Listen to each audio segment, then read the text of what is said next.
Place a clearly subordinate, high-quality, contemporary addition at the rear for modern living. It needed to be distinguishable, yet the dominance of the original structure maintained. There's no way we could ever get close to the original craftsmanship of the rabbit house. So we never wanted something that tried to replicate it, as it would never be the same. The rabbit house isn't a traditional house. Rather, the brief was to create a modern accompaniment that allows us to live in a modern way. Because while this is our family house, we also have extended family, kids, grandparents, and so, who visit from Australia for extended periods. And as we experienced over the holidays, sharing one bathroom between 9 people is problematic. But we didn't have any lights. So we've intentionally tucked the extension in behind the original structure. So what you see from the street is minimized, concentrating it at the rear, allowing the original structure to remain intact and separated from the addition. So the original structure remains legible. The impact from the street on the original house, is minimized. And it doesn't, most importantly, create a false sense of historical replication. Rather, it's a modern, distinct addition. The rabbit house is truly special, and our intent is to keep the magic of it and the quirkiness of it, and to live here for many years for our boys. Joy Wheeler Dow intended for the rabbit house to be unusual. He was very modern for his time. He wasn't looking to do what everybody else does. He loved to push the boundaries and be different, and it works beautifully. He was progressive, and that language is seen throughout this house. The windows don't match between the north end and the south. The facade with the curved Ipswich windows doesn't match between the east and the west sides. Nothing is symmetrical. So we look forward to your review, input, and most importantly, collaboration. We know how special the Rabbit House is to everybody, and thank you for your time, your service to this community, and it really means a lot.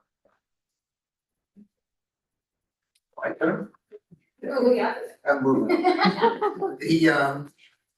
Okay, so we started this, I don't know, 4 months ago, I'd say, around 4 months ago. We've been working back and forth, trying to come to a solution.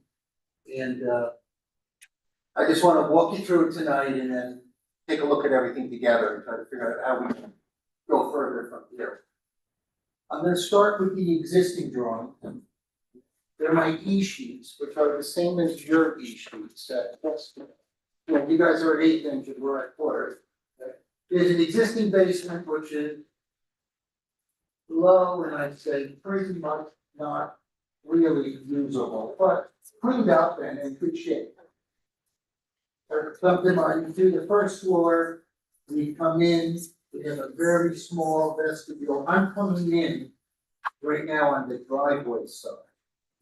However, I guess I should say that the real front of the building is here, because the 2 little houses, and Barton's report shows pretty clearly, the 2 little houses in the front here weren't here at the time. And this, the house faced right onto Wyoming Ave. So I guess the original entrance would have been here, but today, really, the garage is on this side and the entrance is occurring this way. So I'm gonna just go in this way. I have sort of a small vestibule, a small area, stairs to the basement, kitchen, series of additions that were added on to the back at some point in time, I'm not sure when, but probably was originally an open porch, like a milk porch. And then we got, it has a beautiful living room, great front space, fronts to Wyoming, or to Cedar. And then comes to this big foyer and up to the 2nd floor, that's a dining room over there. This back area is what I'm saying there. Which I'm sure was added at some point. Probably was really a delivery. I come up to my 2nd floor and I hit the top of the stairs. I come in, there's really sort of 3, bedrooms across the front, which is now on back to the Wyoming side. And then there's a large bedroom here, a smaller bedroom here. We're calling this one an office and this one an office. They're kind of small rooms without closets. And then there's 1 hall bath. Okay, there's a chimney in this, a fireplace in this room that comes up. That fireplace is also in the dining room.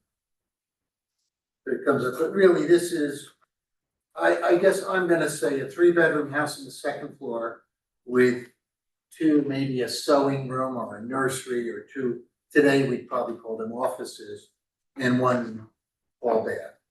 Then I come up to the third floor, you come up, the area that's towards the rear yard is actually finished, has 2 bedrooms, and the area in the front is unfinished at this point. It's raw material. All of this leads me to something that, we'd like to know if you guys wanna come over and walk the house. I don't know if that's okay, but. It is okay, we would need to make, it is a meeting, so technically, Oh, I see.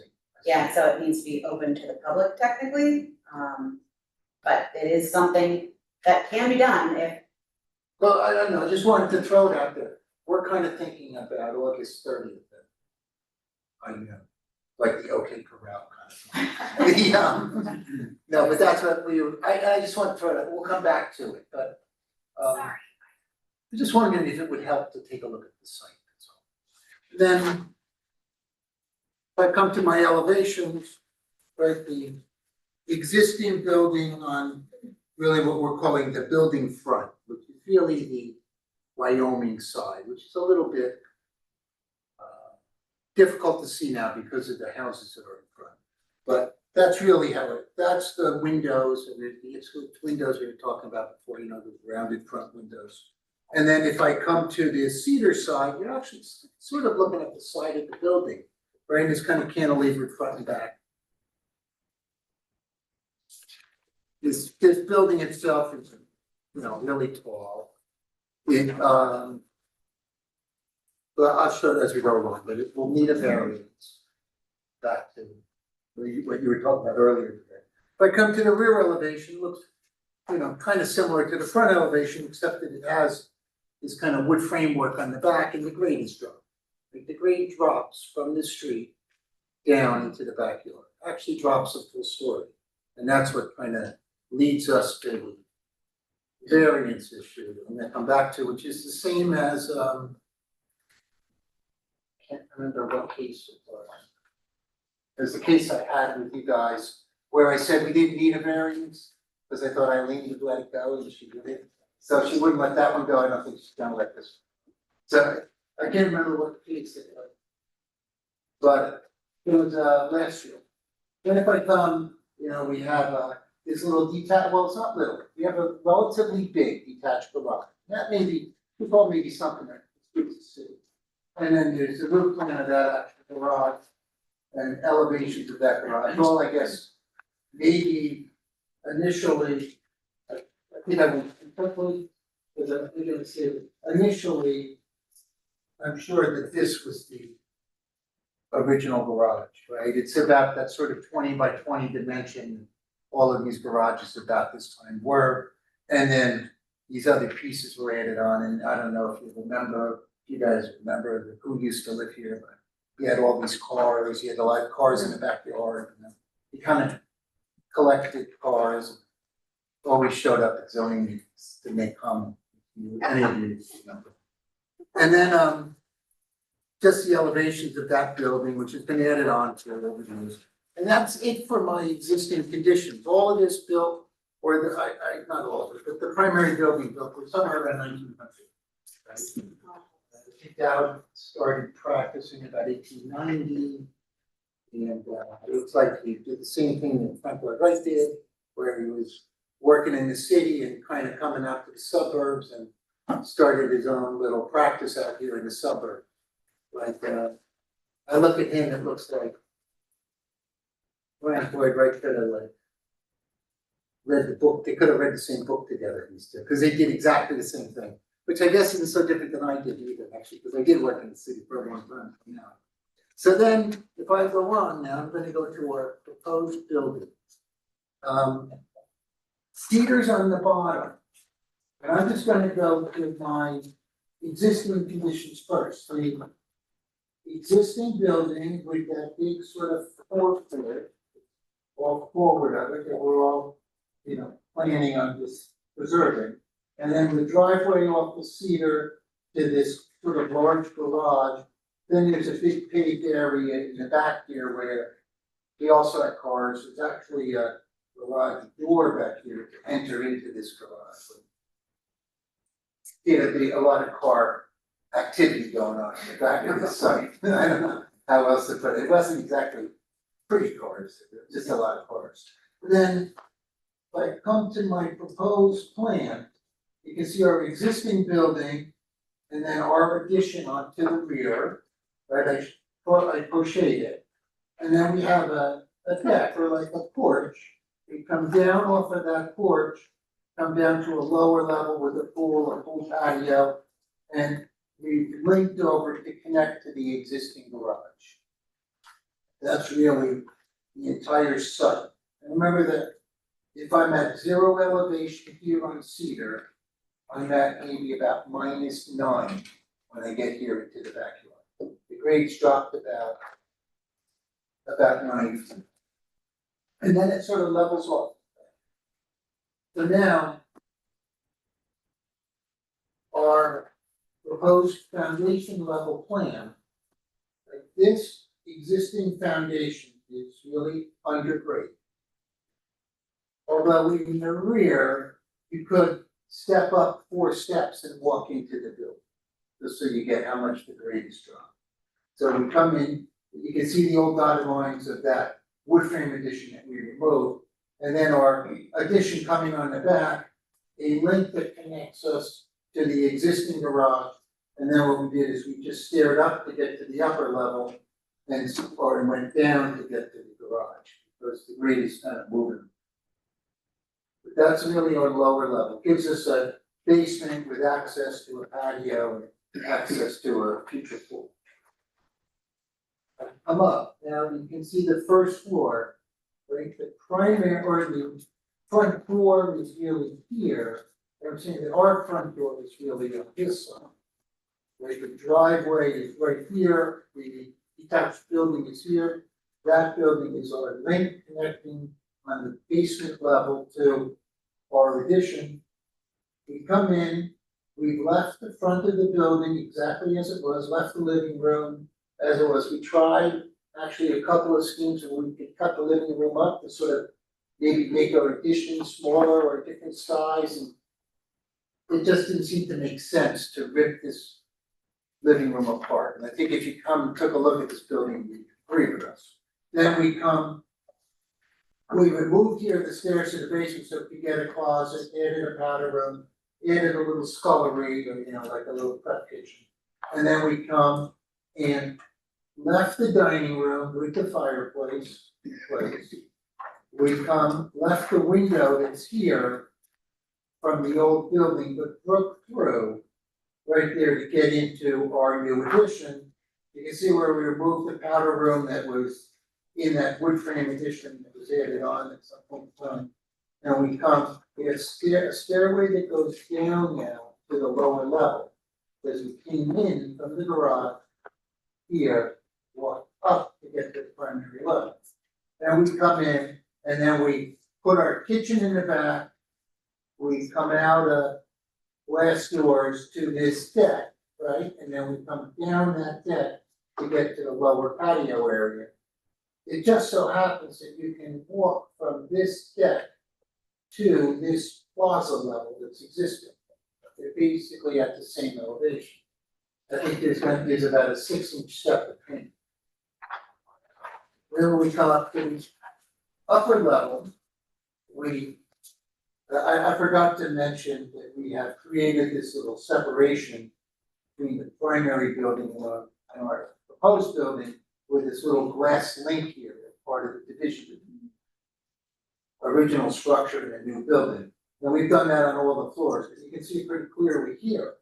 We come up, we hit the second floor, we added a bathroom into the bedroom, it was like we added the bathroom that was here, we put in front, and we left the office, we left this office in place.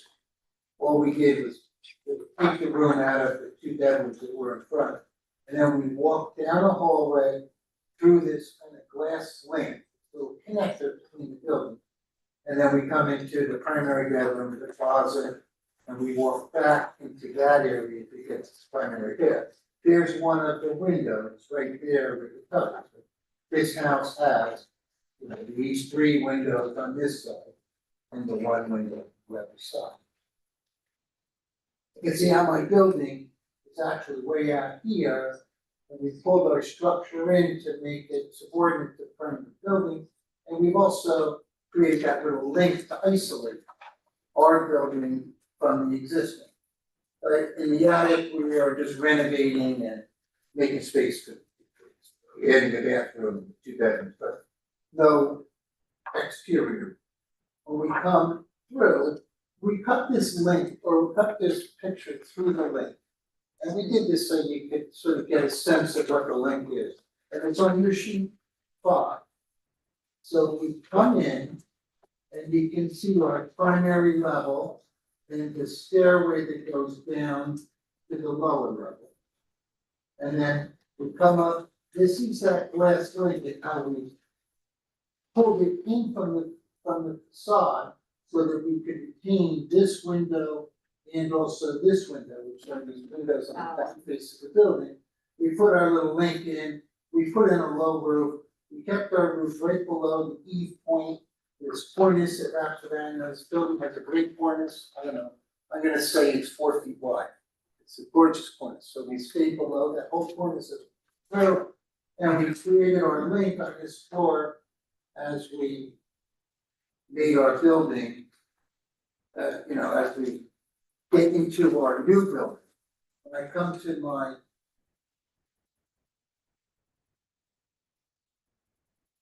steel to cedar side, nothing has happened. Right on my HPC 6 right now. The building is the same as it was. All we did is we made 2 new windows that are egress units, but we need egress units to conform to the egress requirements.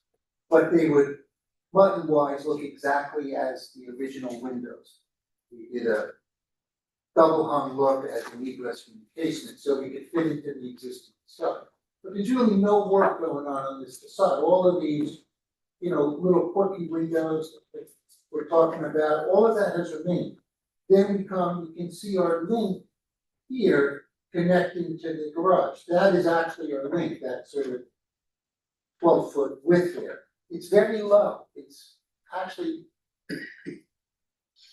I don't even think you could perceive it from the street because it's all down about 9 feet and it's low. It's a 1-story link. That's our existing garage, which we have really just left in place.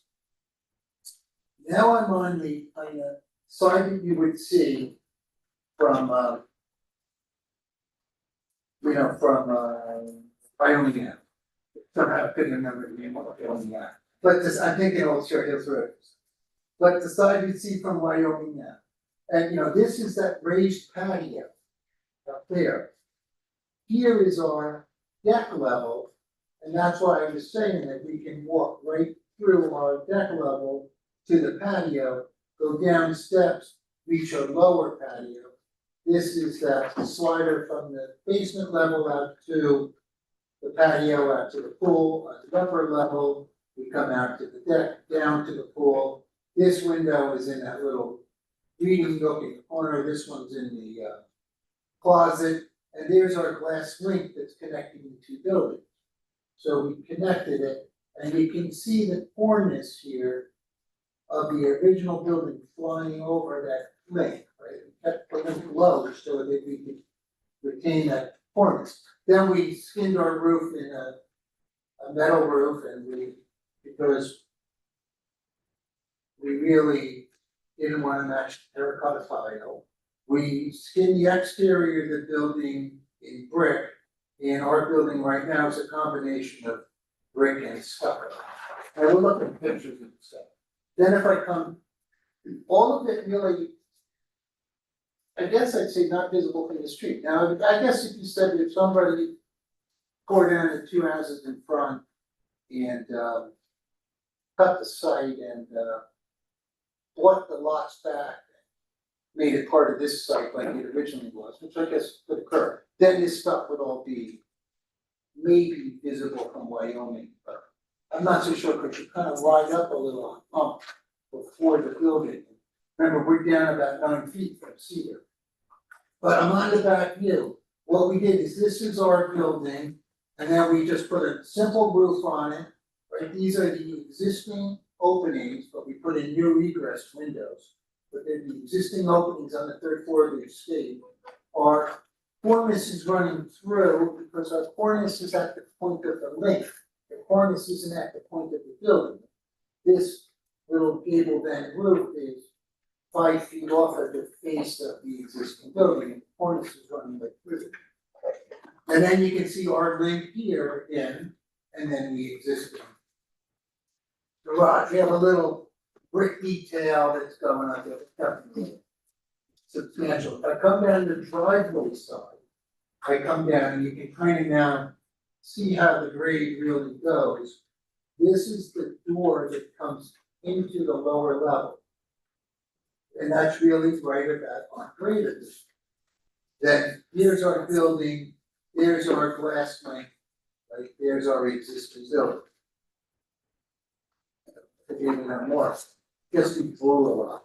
We have, just the development plans for the accessory building, where we're really not doing much except doing interior work and getting the stairway to get access to the building. Right now, the only way to get to the back building here is to go up sort of a ship's ladder. So we just refigured it out so that we could walk through the link and come up to get to this level, or go down to get to the garage. Presently, from the garage, you'd have to walk out the garage door and walk around and walk in what I'm gonna call the front door, the driveways. And that is our accessory building on HPC 11, and you can see the existing gable of the accessory buildings, and that's our new sort of link on it, which is an open link, it's a covered roof, but not weathered, open to the exterior. But go on. We we sent the pictures to Bartman. We got concerned that it made the building look too big, so we took it from the other side, so I'm gonna show you, and I think you may have a rendering. Yeah, you do. So this rendering is from the Cedar side, and you can see how our building is sitting behind this other building. Like, the building center is not visible, you don't have it. And you guys have this one this way, because this is showing our addition, but it is, we got concerned that it was making our building look too big. I just want to reiterate to everybody that our building, I'm gonna go back to my HPC homes. Yeah, I'm gonna. We're gonna have to do that. Yeah, we need a digital copy of that email to us, and we're gonna mark that as exhibit A1. And that's a view from a rendering showing the view from Cedar. From the rear yard. Let's see, good picture. Yeah. I think we have this. Oh, well, you don't have this before yet. So. I think we're going to show. We can see it here, the height of our existing building and the height of our addition. And this is the thing where our average building height is somewhere perfectly around here, and our existing building is not conforming. We're only allowed to be, 32 feet here, and I think we're about 42. Our new building is under 32 feet, but we lowered, by adding this building, we lower our average grade, so therefore we make this building higher, so this building will go, I think it went from 42 feet to 44 feet. I don't know, it's inside the application, and I can get it to you later, but it was the same issue that I had with another house, I can't remember what house it was. So what's the delta between the height of the addition and the height of the house? I think it's cool. Well, And the pitch is much. Shallow. This pitch is, this building has quite a pitch. Yeah, like you can see, this building's on really, it looks like a 12 by 12, 45 feet pitch. This building's on a, well, we have it, we tagged it, it's a 400. So we can really drop the pitch as we did it. I'm just gonna keep going. I'm just gonna show this exhibit board that we created for you. I added the the pool fence location to the actual landscape plan that you have in your set. Okay, that's all that I was really, and wanted to just show you what we're thinking of for a pool fence. You know, we're thinking a 4-foot high aluminum fence. It's kind of not visible, but you know, we have a pool, we need a pool fence. And then the only other thing I did was this rendering where you can see that where we showed it from the back before, which I think is really where Martin wanted to show it from. And then shipwreck really, for us, probably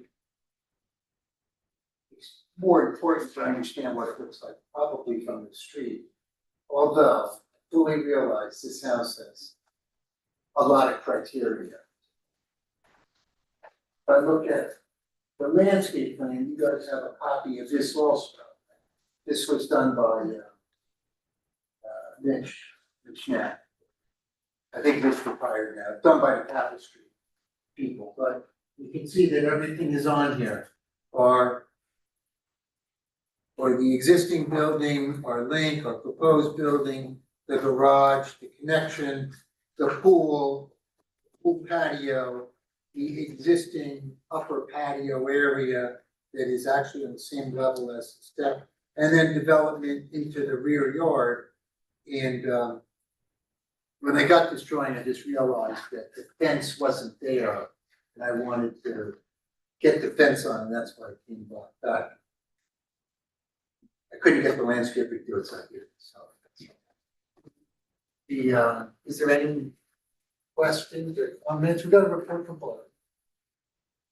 We know that the important one, Yeah, I mean, I think it would be important, I was gonna ask you to see Barton's report. Yes, And, that would be- since he's here, I'd like him to, just go over his report.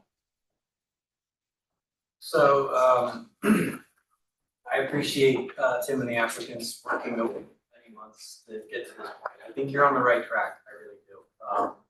The addition obviously is in the best location on the site, in between the detached terrace house and the main house, which obviously used to face Wyoming, so now it's 90 degrees to Cedar. So it's a little bit different than other homes on the street. So I think where the pool is, where all the amenities are, you know, the landscaping plan's great. I think all that's wonderful.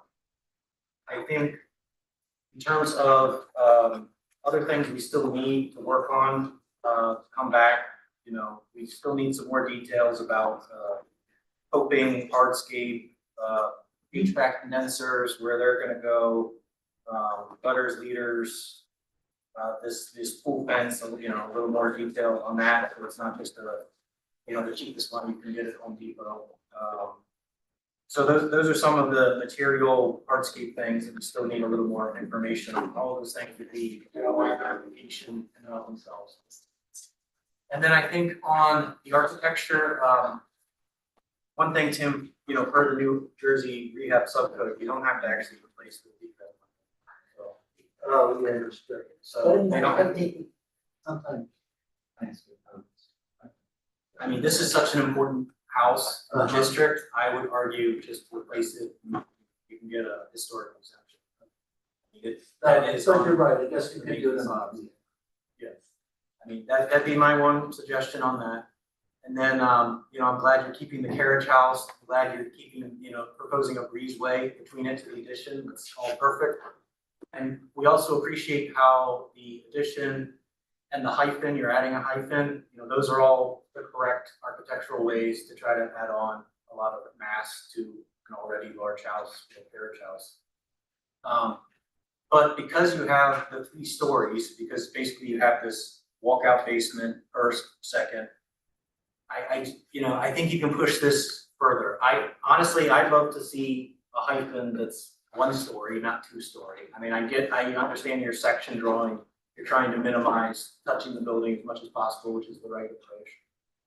But, you know, you maybe even have more space if you didn't do that to even extend further away from Cedar with your addition. Your addition could even get a little longer, got plenty of space to work with back there. I guess toward the pool even, and back further. So there could be maybe a trade there with the commissioners to get, you know, kind of minimize the connection hyphen between the 2 buildings. And then I think to break down the mass of this, instead of just having 3 stories of brick, and I don't think you'll ever match the brick, exactly right. You know, you could do a lot of different things. You could have like stone, so it's like a very large stone on first floor, and then the second floor and third floor is wood clapboard or something different, or maybe it's second floor is wood clapboard, and then the third floor, maybe you actually try to match the 12-on-12 pitch, and you know, you almost have like dormers again. But that would really break down the max, because now you just have a large foundation water table, you have a first story. Now you have a pitch that matches the house. And then, you know, I understand what you're trying to do with the modern windows and the curved walls, but I don't know. This is such an important house. I don't know if it works exactly right. So anyway, long story short, I think they're on the right track in terms of the siting, the landscaping, the architectural approach. I think we just need to work through some of the details. Thank you. I'm gonna open this up to questions and answers from the commissioners. Any questions on that? Elizabeth? Sure, yeah, I had a lot of the similar comments to Barton. You know, one of my things was saying exaggerate the height and like almost anyone go even more modern. I think it's almost a little too in between, right? You know, so I wasn't sure why there was no windows on the back or the uphill side. There's no Yeah, windows. that was, Yeah. we have to address. Okay, yeah, because I mean, I do think that this is a low from Cedar, you know, you can pick this up, so you can see it from here. Right, into the backyard, yeah, because you're coming downhill, right, so you can see it right away. I said, you know, go either match the pitch or go super modern low, like I think the in between not working that well, and it kind of just felt very heavy to me. So that was it, but so similar to Barton. But I think the approach is the right thing to do. I think it could. Thanks. Anyone else? I'm just gonna concur with both of you on just the general comments. I thought both of your comments were really, really great. And I mean, the one thing that I'm having difficulty with is I just it's the 2 windows with the mouth of like the doors, because they're so plain and the building is so it has rounded corners too, you know, versus the harder corners. And I think that shape is just feels really transitional, like 80s for me.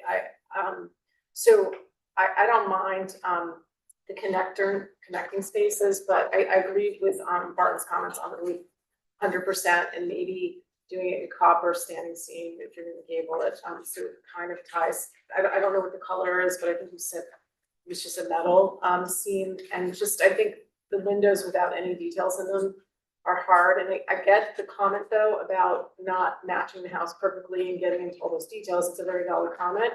So it's that balance. One of the things that I noticed on the front of the building, and excuse me for not using the proper term because I'm not an architect, but there's a lot of concrete, like, you know, corner like caps, and also molding detailing that's very ornate. The lumps, I'm sorry, I wasn't sure it was concrete or limestone, I couldn't tell. I really liked that, and I don't know if there's a way that you could pull some, I feel like that the brick needs some contrast, like in Barton's point. It's like just too muted down. And I think, hold on a second. And I wanted to ask, when was the garage done? Because the doors look like they're from a different period. Those are like existing, right? Barnes report may be really good. But when he shows the old Sanborn maps, then they show the garage. It's just-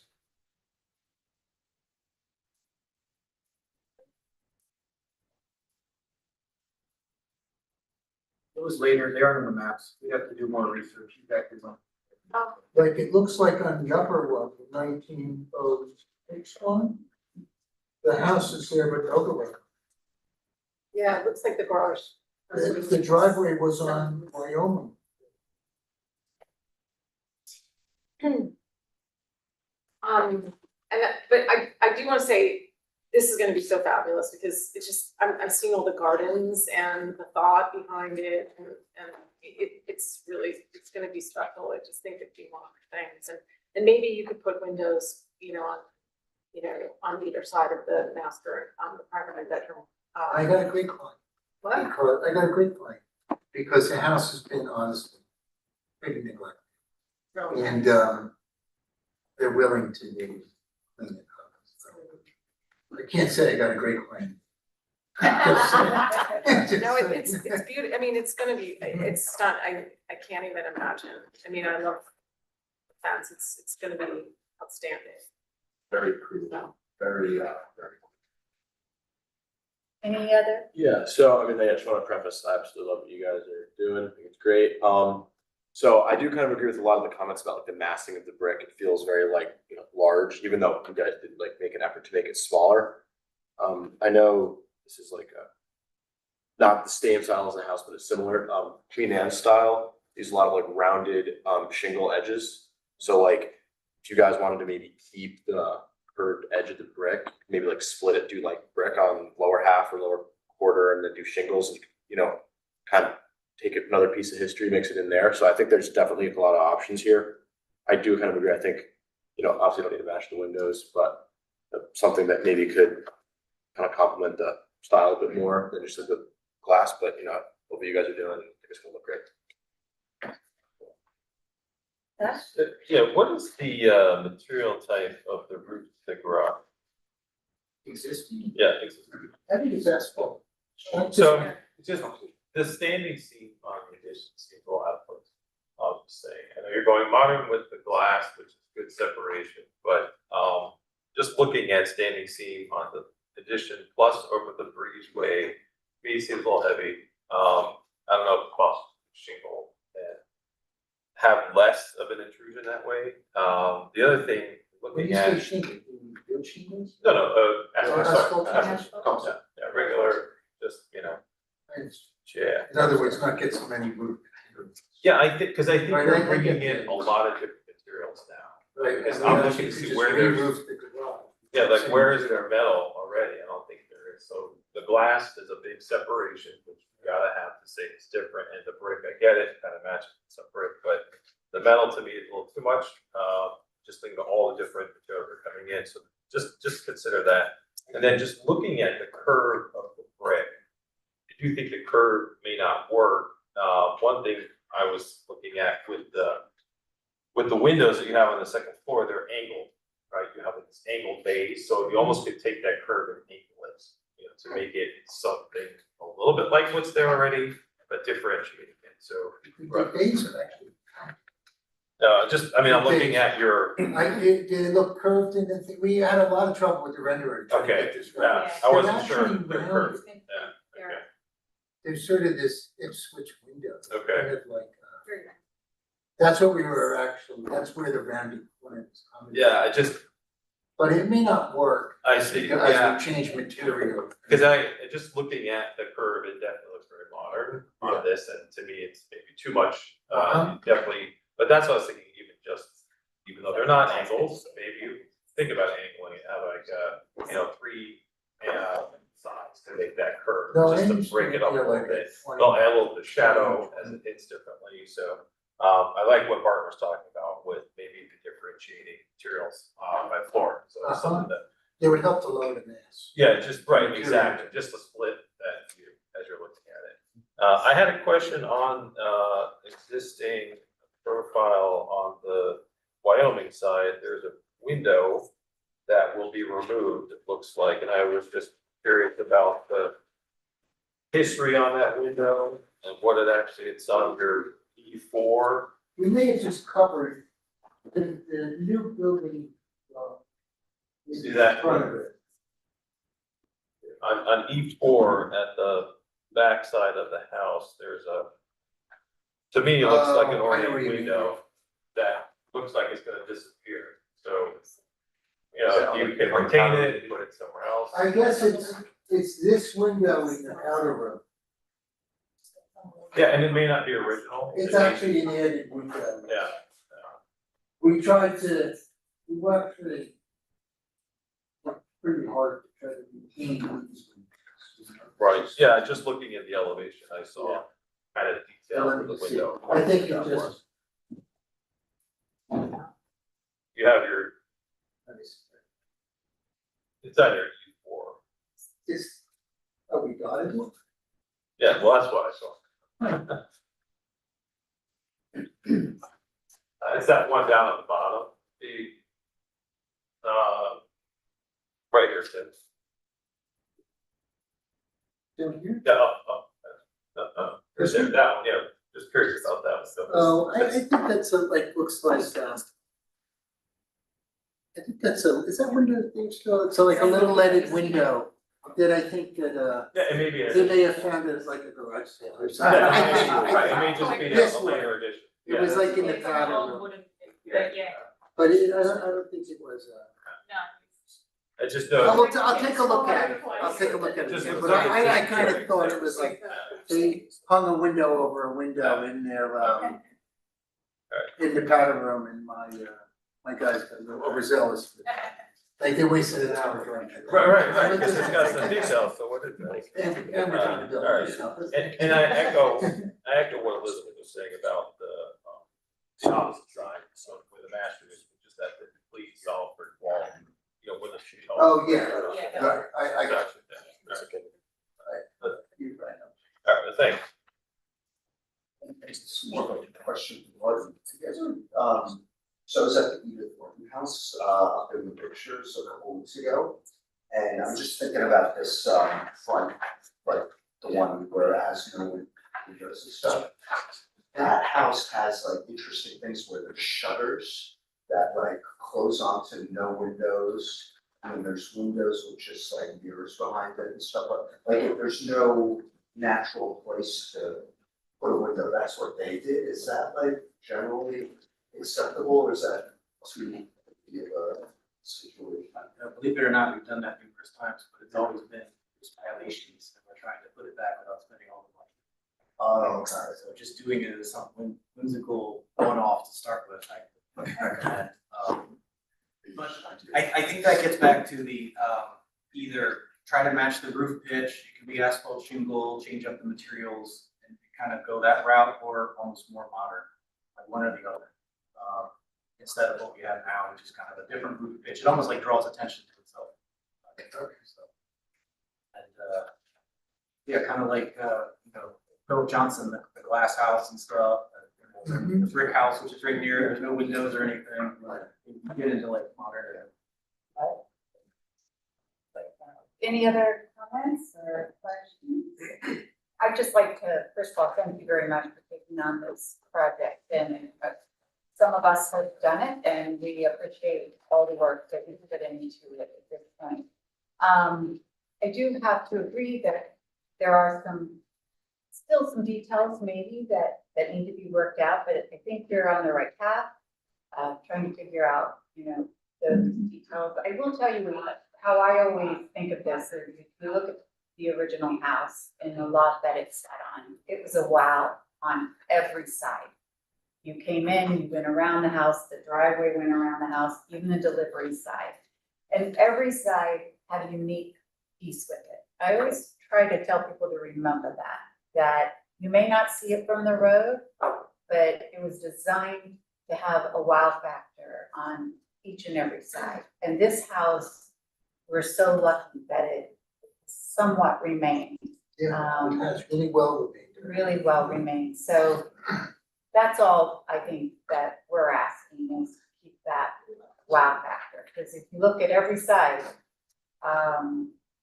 you know, to go back in time and really look at it. But I think you're in the right direction and modernizing it, really adding to it is going to be fun to watch. So I think, Okay, thank you. yeah, if you're done, I'd like to see if there's anybody in the audience for this application. No? Okay, so I guess the question is, would you like us to vote on this application No, tonight? no, we should. Okay. I didn't think so. That sounds like a bit. Just so everybody knows.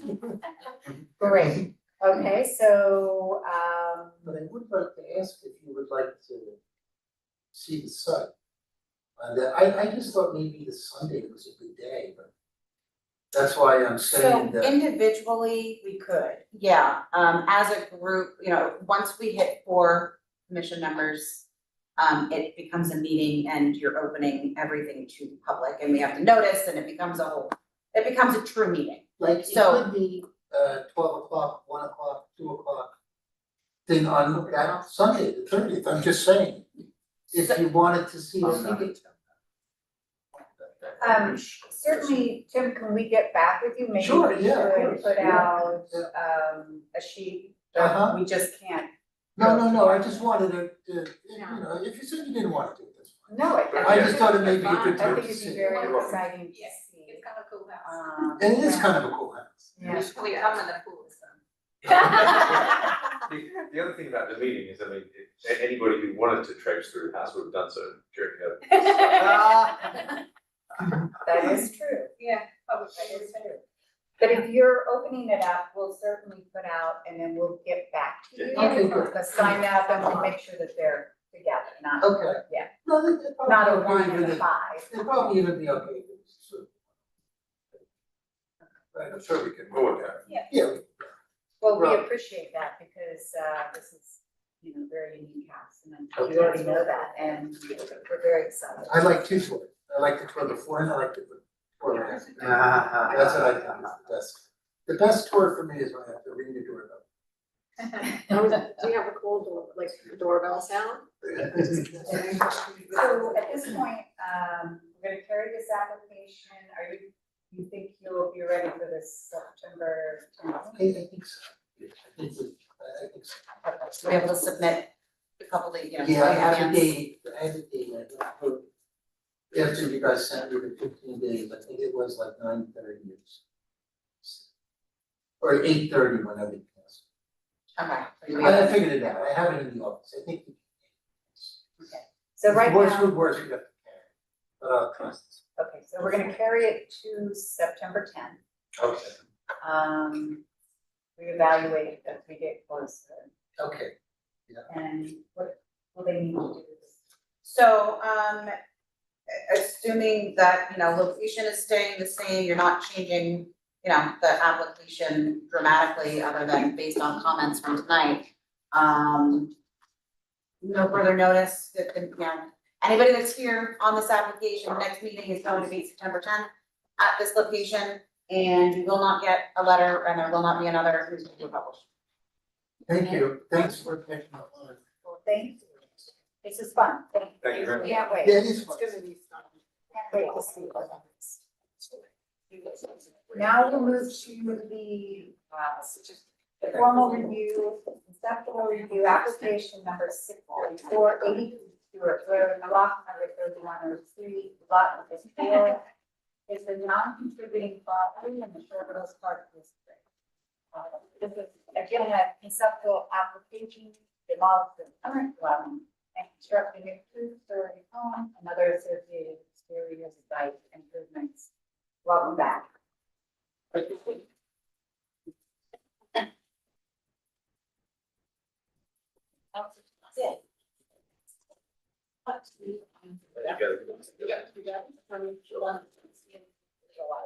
Yes.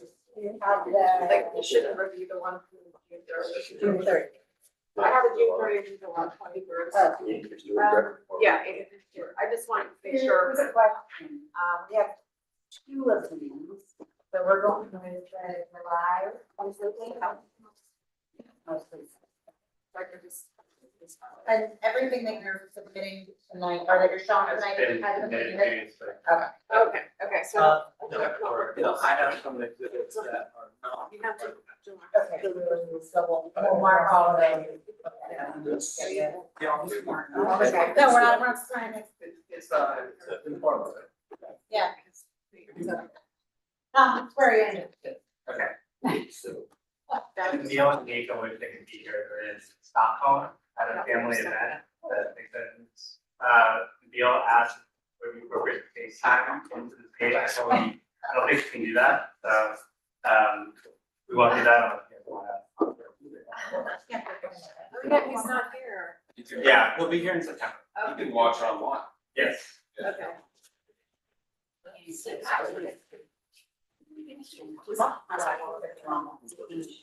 Yeah. There's a lot more landscaping, right, that's kind of a big differentiator is, yes. That's what I noticed, like.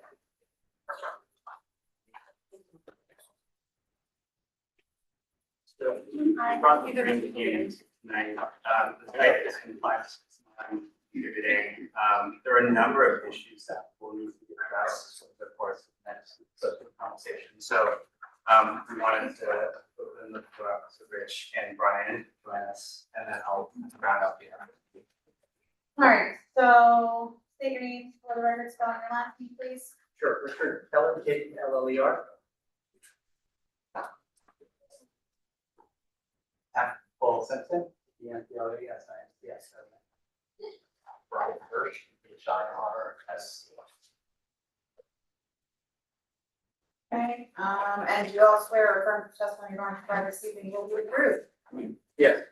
Yes. Alright, please proceed. Okay, good evening.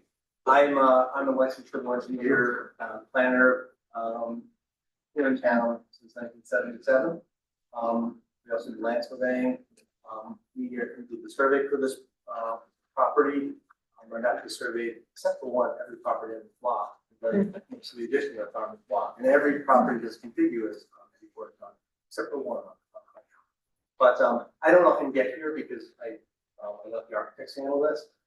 But we thought it's important to let the board understand, and I know Gary has been pushing for some idea of when projects do variances, so I thought I would give just a little introduction.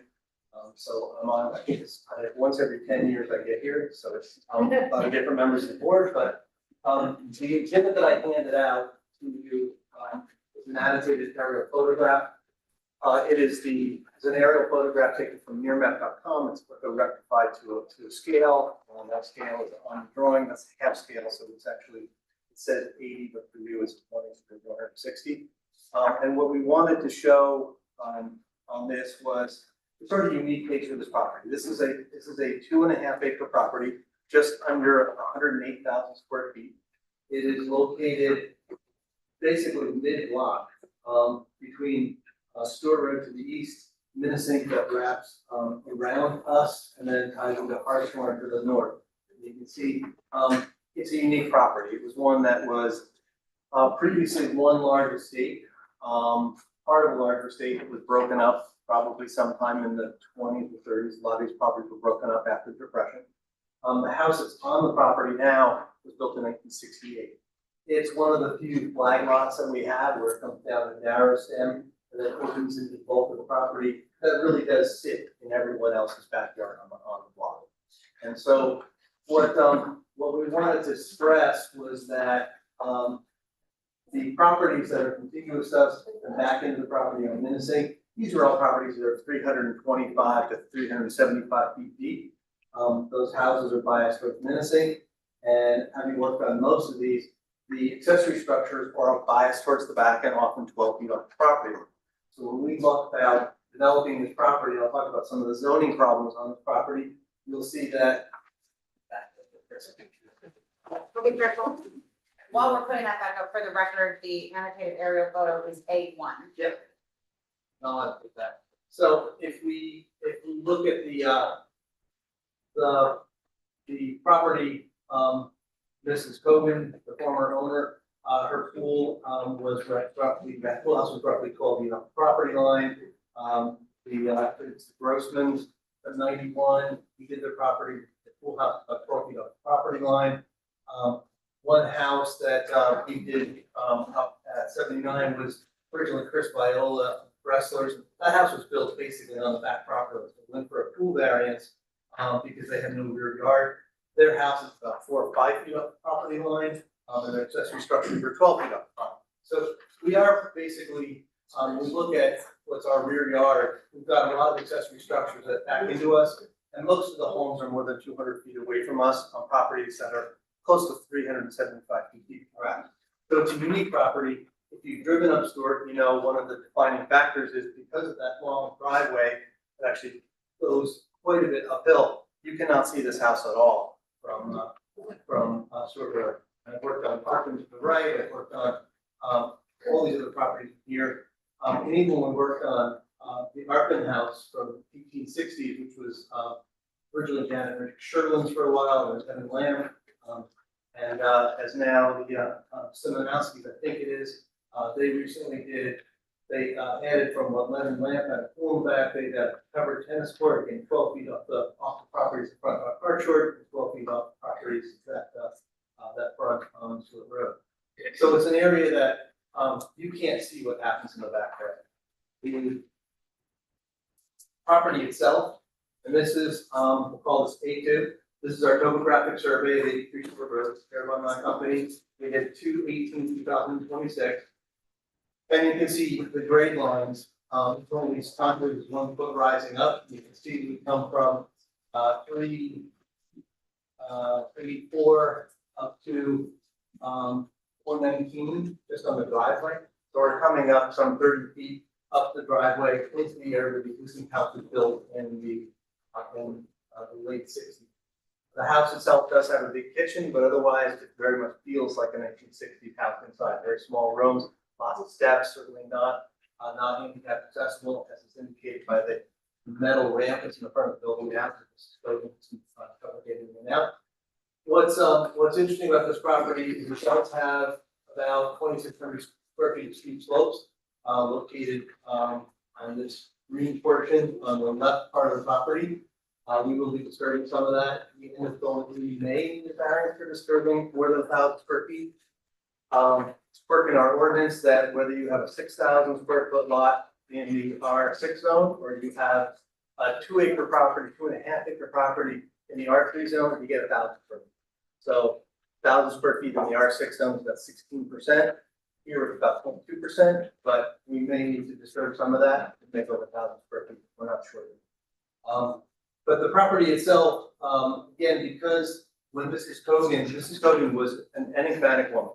I dealt with her for many years because she objected to every single house we did around here. We hired an attorney, and the best compliment I ever had was recently, before she sold it, she was out listening. She asked me to decipher some plans, and I said, Mrs. Cogan, it's so nice to talk to you without an attorney. She said, no. I said, you've hired an attorney for everything I've ever done. She goes, you make them look so bad. I said, well, thank you. I think everything we've done has been good for the neighborhood, and she did acquiesce that. Well, as soon as we looked at the property, really, as soon as my clients were looking for that final property, the realtor called me and said they want to do a beautiful new house, they want to do a tennis court, possibly a large pool. And I said, well, they're going to need a variance for a tennis court. And most people are like, on a 2.5-acre property, how could you need a variance for a tennis court? Because it's very quirky in terms of the way we overlay zoning. Zoning is really meant for kind of rectangular lots. When you have a quirky lot, that's a flag lot, it doesn't apply, and it wasn't really intended to apply. So if we look at the next exhibit, which is my A3, and this is the existing property. What we've overlaid is our property is by definition 665 feet deep. So when you apply a rear yard setback for ordinance, have to be 130 feet from the back line being the westerly line that curves around the back of the property. So once I apply that 130 feet, that starts my where I can start building from. By 25 feet for a two-story setback, and this technically on the side also 25 feet, you can see I'm left with that green area is the place I can build a house. Which really makes no sense. You're coming down the driveway and you replace a house in this area, you really have no connection to the primary part of the property where you'd like to put your accessory structures, and you're still backing into those areas, and you'd be tight on how you get circulation in that area. And you'd be really not utilizing what's really nice about this property. In fact, Mrs. Cogan, when she was objecting to the Sherlands, that her limo driver used to love to park the car there, limo drivers for the visiting senators that visit her husband, and they used to love to look into the Sherland property because of the 16 tree apple orchard there. It is actually a nice view down this direction, and it would be a shame to put a house there. It actually would start to come into the view of Arpin, which is the 1860s home, primarily previously land property. So really, the house wants to be sort of center mass, which means we're already violating a rear yard. And if you look at the slight dash line here, based on the existing house, this is the amount of area that's considered rear yard. We have a unique section, no other town in the state has a requirement that says you have to have 25% of the total lot area has to be behind the house and unoccupied. So when we look at it, that's my area, there's no way, even with nothing in it, that's ever gonna equal 25% of my total lot area. So we're gonna need another variance for rear and unoccupied, you know that all along. So that's the quirkiness of the existing house, which is violated. It actually had accessory structures technically in the side yard, because this, once this line is struck from the existing house, even though it's the rear yard setback, this becomes part of my siding. So I had an accessory structure in the side yard, another accessory structure in the side yard, and really no structures in the rear yard. Technicality. Rich, how are you figuring, I've never seen this before. So how are you figuring out what's front yard and what's rear? Well, the ordinance definitions are pretty clear on what's the front.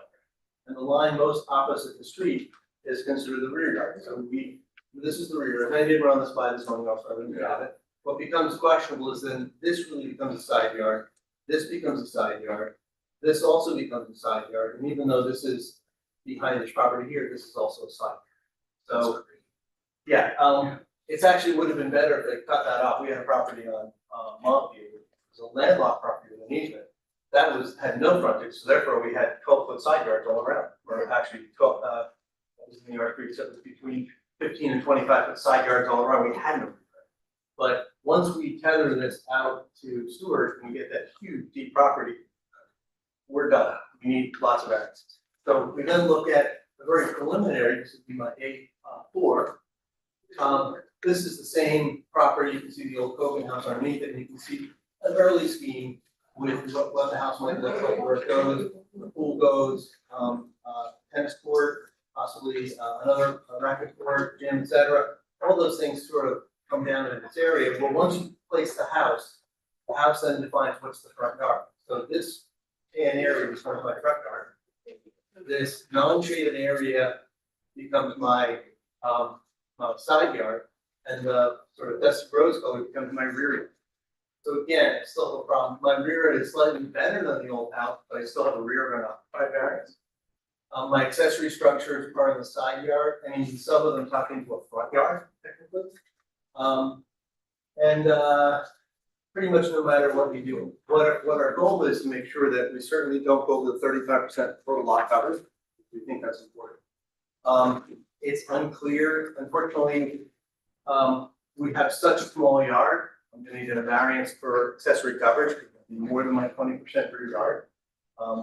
Based upon a 2.5 acre site, if this was a rectangle, I could put, a lot of accessories. I could put all these accessory structures on there, no problem. But because of its unique shape, and since that's my rear yard, I'm gonna need a variance for my 20% accessory coverage in the rear yard. Even corner lots we deal with, because you say, all right, you don't have a rear yard on a corner lot, so you're allowed 7% of total coverage. A little more restricted, but we don't even have that to kind of give us guidance. We're just stuck with 20% of that area, 1/5 of that area is the most amount of accessory structure you can put on a 2.5 acre property. So it's an enigmatic property. It's going to need at least 4 or 5 variances, at least 2 sort of variants.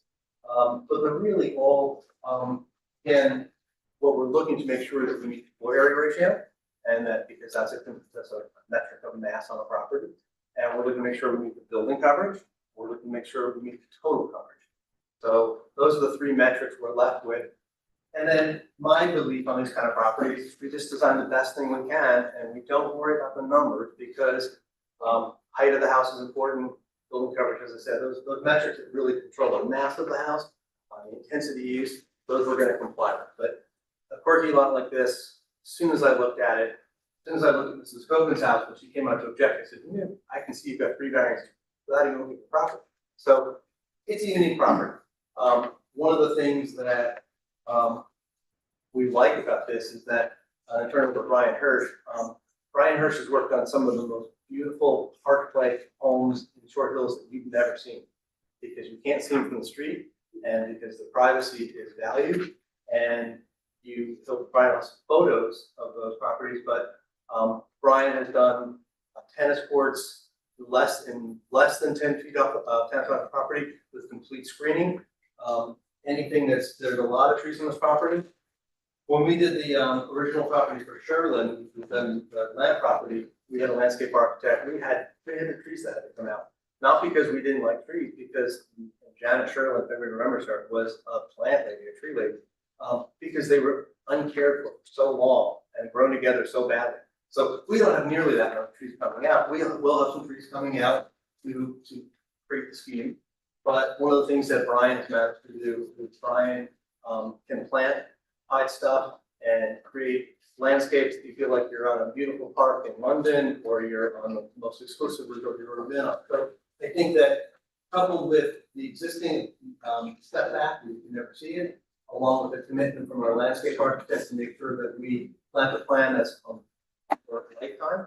I think that the property will maintain its lack of visibility, not only from the street, from pollinating around it. So I'll turn it, unless you have any questions you want to ask at the end, I'll turn it to Brian to kind of give his take on the landscape and where we're going with that. Could I ask you just a quick question? How do you come up with, the house obviously is into the corner, how do you come up with the front yard? Just curious. Well, it's measured from the closest point of this existing dwelling, the proposed dwelling, to the street line. And then you draw a line that is parallel to the street. It used to be from the closest point, and then we had I don't want to say a revision of the way it was written, the way it was interpreted, and the zoning officer said, to avoid having, no-man areas in this area, basically it's from the closest part of the street, and then it runs along the face until the stream right corner, and out, parallel and concentric with the street, and it comes along the face and comes over this corner, and then goes parallel and concentric to Stewart Road, over till it hits to the side of the rear line. So that defines that tan area becomes the proposed front yard for this home. So it doesn't really necessarily have to, the house does not have to be facing that direction, that's the fact. No, what we decided was really was best to have a procession, one of the first projects in architecture school for freshmen is, procession. How do you arrive at a site? And so you've got this driveway that comes in, really comes in on axis on the existing motor court, which will then become part of the proposed motor court. So this will come in and allow you to reorient onto the primary axis. So it's a way of taking advantage of the largest part of the property and allowing for a proper processional entry into a proper motor court. When you come up, you're not seeing the house until you round this corner, and then you get this pleasant surprise. What we are seeing is the formal court. You're coming in on access from this formal court to get up to it, and then have access to the property. Thank you. Something I personally have never seen before. Thank you. It's a quirky site, It's a so quirky you gotta site. think outside the box. Yeah, thank you. Any other questions for Rich? Is there an existing pool, Rich, that's down where the tennis court's going to go? Yeah, the court, It's gonna be- there's a, ironically, there's a cabana and a pool right in this lower area where we're planning on putting the tennis court. Ironically, Mrs. Cogan and Mr. Murray hired, Mr. Murray, 300 feet away, but Mrs. Cogan hired an attorney to fight us because we shouldn't put our pool within 12 feet of her property, even though the cabana is going to be No, because her house, the house structure looks like it's very close to the line, that's why. Yeah, her cabana is actually closer, probably 18 feet off the line. Whereas the pool behind, on the Bressler residence is about 12. So where's that tennis court going? Tennis court is intended to go roughly, in this area here. So it'll be partly behind, the Bresslers from here, and their house, their pool, actually, this is Bressler. So, their pool sits right in here, 12 feet off. Their house is very close to the line, but off of this. Yeah, so, not sure which court this is, but the Bresslers are, yeah, their main house is, it's less than 10 feet off. But it does sit, it sits considerably lower, it's nestled down under some walls.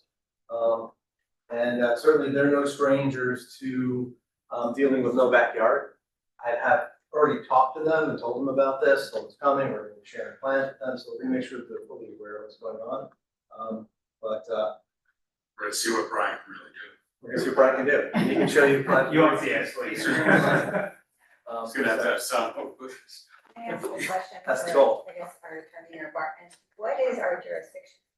I guess, because this, we can't see it from the right of way, and it's a non-contributing building, I know it's a demolition. But I guess just so that we're aware of what we're commenting or not. Well, you know, Brian's lovely drawings have lots of green and lots of trees, but we assume that somebody could take all that down, just like Rich was saying. Yeah. So if there was nothing, like in the really old photos of Fort Hills, you can see everything for a mile away. So that's how we approach it.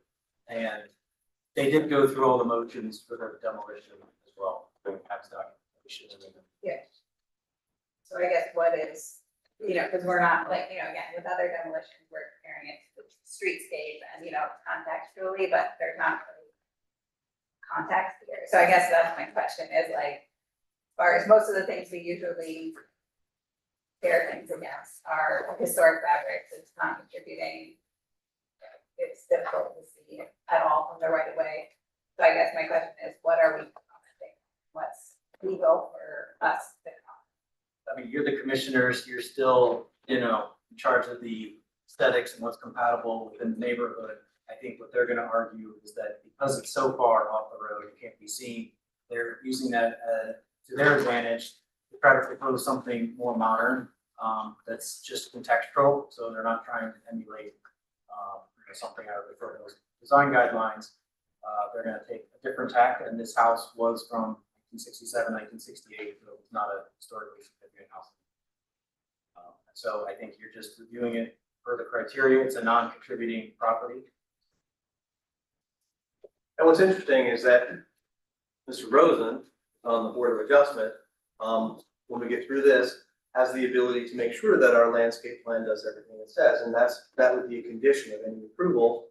Assuming we get your approval and the Board of Adjustment approves it, a landscape plan would be part of the approved plans, and they have guarantees on longevity. And so, you know, you can rest assured that it's our client's desire to be very private. And you've got a board, the next board has the legislative authority to require that. I'd also like to add, Elizabeth, also that this isn't a historic district, so we need to keep that in mind. Again, even though it's at a very high peak, I think we're holding this house to, you know, a higher standard because it is in the district. So, in all fairness, we'll do our best to try to, you know, figure that piece out from an architectural piece, I think. Again, I think it's important that as unique as this is, and trust me, you guys have built a climb here, not just driving, but also, that I think we need to remember that it is still an historic district. So it's mindful of that. Okay. Thank you. Alright. I also had a question. Yeah. I think, is it 82 the one that's just up Stewart from it? The 79. So I know with 79, there was, you know, similar issues with like, you know, distance from the property line, like that covered tennis court. Yeah, that's actually 85. 85, gotcha, yeah, there was like a pretty big issue, that was like a point of contention there.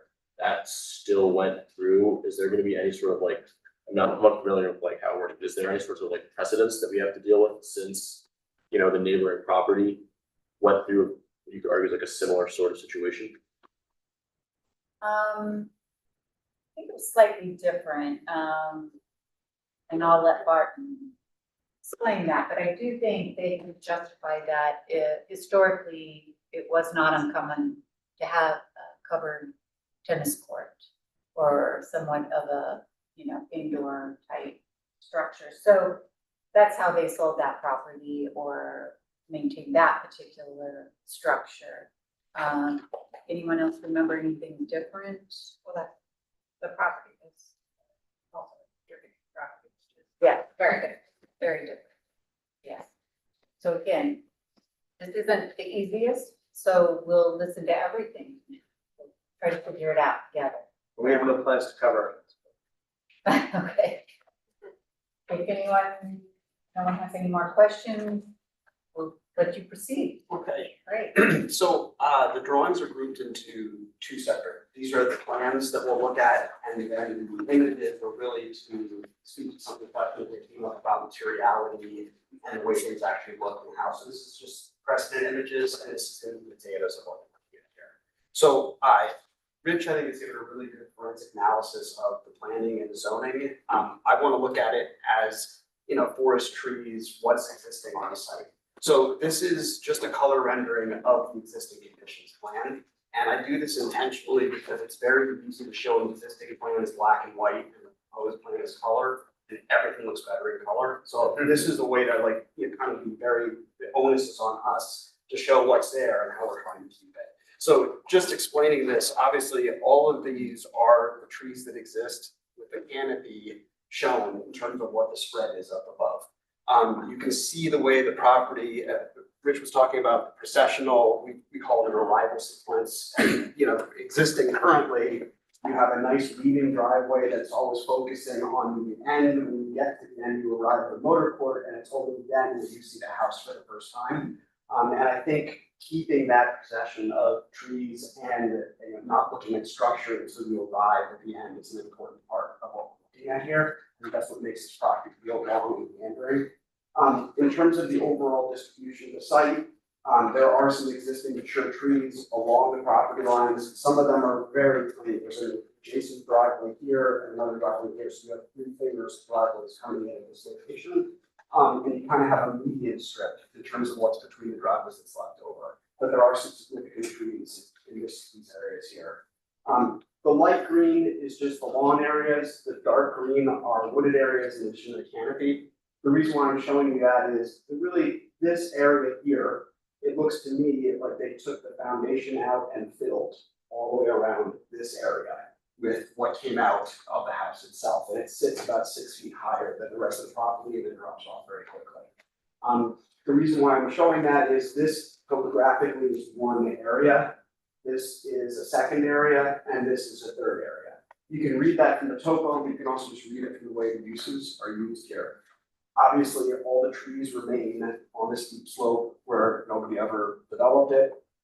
You can see that they filled to this location and then filled again here, so you have almost a 2-tiered pool area that is at grade with the house and then drops down lower here.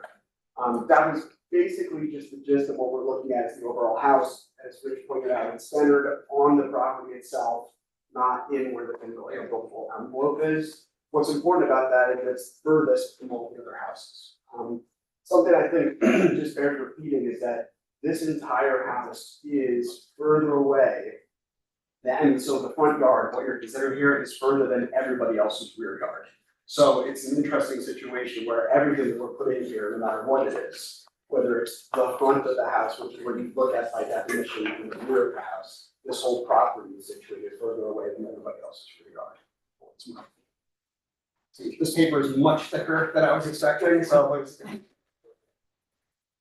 Alright, so this is showing what the proposed house would look like inside of the context of the new additions. What I've done here is the trees that are staying are the exact same size and shape that the canopy was. The new trees that are shown here are darker. The evergreen trees that are obviously going to keep their leaves and needles all season long are shown in darker green, and the lighter green is the deciduous trees.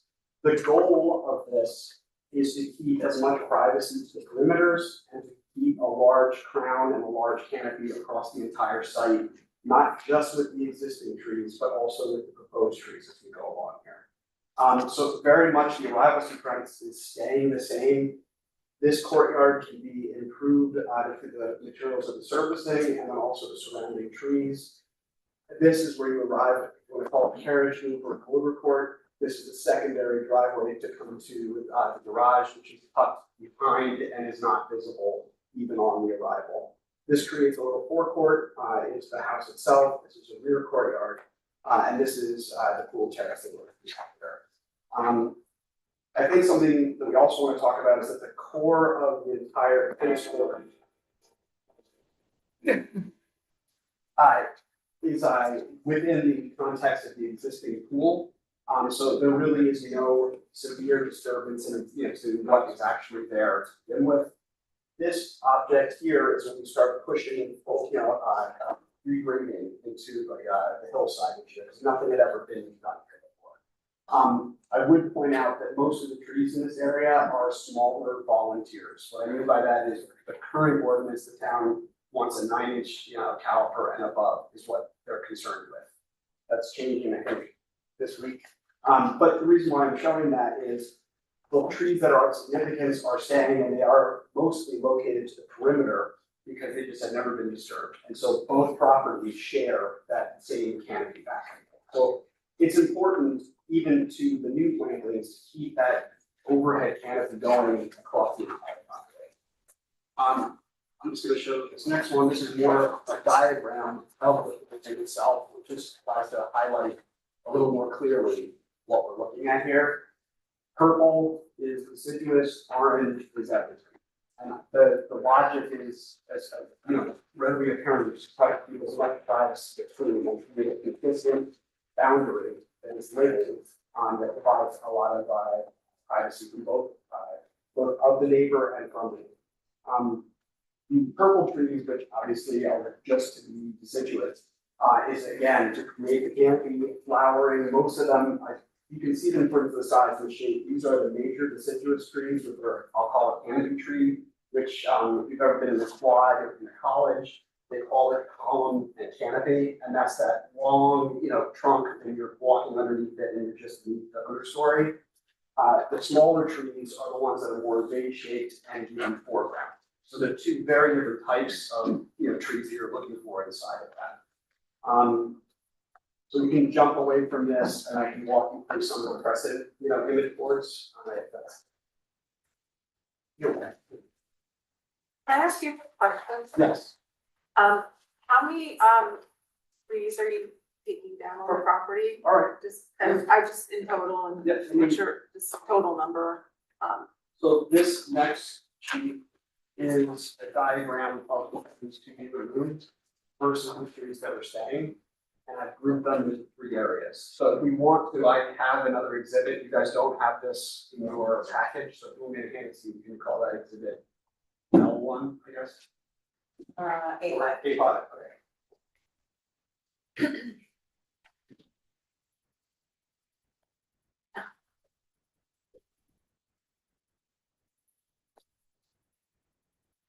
So I'll talk this through as you guys are getting their drawings. So to answer your question, these are the trees that are in red are going to be removed based on the house demolition and house construction, which is a total of 4 trees. The orange are the ones that we need to remove for the tennis court areas, and yellow are the ones that we're talking about for the padel court. So in total, we're looking at 13 trees in this. I know there's a lot more circles than there are the number of trees because it's based on the caliper size. Over here, the 14 trees, here there's 4. The most significant tree that's being removed is the one that's right here adjacent to the house. I would welcome, a visit from safety folks to go out there and take a look at the tree. Unfortunately, it's massive trunk, it's 52-inch diameter, but it has significant dieback. We're talking about where the crown itself is very limited at this point. So I'm not giving it a death sentence, but it's definitely in decline, and I would say it had under, 10 to 15 years left to live if it's not been nursed along already. So that's the one tree that I personally feel bad about, in terms of what we're talking about here. But unfortunately, it's actually inside the volume of the proposed house. Is that an oak? Is that? This is a white oak. Yeah. So and in this year, they planted this tree opposite. I wouldn't be surprised at all if there was a similar oak here in the past. And they planted a tree here probably soon after the house was built to try to match this. But that's a yellow wood, it's not not an oak tree. But to answer your question, what I've done, just because it's the simple mathematics of it, which is these 4 trees are 140 caliper inches as you go along. What I've done on the diagram before it is just basically show that in these same areas, these same 3 areas, the trees that are being planted, there's 36, 30, and 34. In all locations in those same 3 zones, we're putting back more caliper inches of the tree itself than what's being taken down. It's not a like for a like, obviously. When you have a 100-foot tree, it's not the same as putting back 3 or 4 25-foot trees. But trees are renewable resources that we plant for the future. So these, in 10 or 15 or 20 years, will be the trees that make and define the community. And so it's like when you're replanting in Central Park and you have the elms that are going down there, and you see these little baby elms that are being planted yearly. And the goal is that you have a successional forest. As things start to disappear, there's other ones that start to grow into the light. That's just the metrics of it. Are there any questions? I think you said that the total replacement will be greater, but in fact, on the tennis court, it's actually less. It's 204 are being removed, 226 being removed, 204 coming back in. So in aggregate, so in each individual area, and this was the bare minimum of what we're putting back here, when we come up with an actual planting plan. This can have more trees put inside of it. I'm just trying to be reasonable and realistic about what we're doing. And that's total, there are ordinances in town that you have to do that. It's not like we're being generous. That's part of the tree. I just thought you said. I'm sorry, Jerry, I'm not trying to but perjure I guess myself. in total, you're putting back more than taking away. Yes. All right.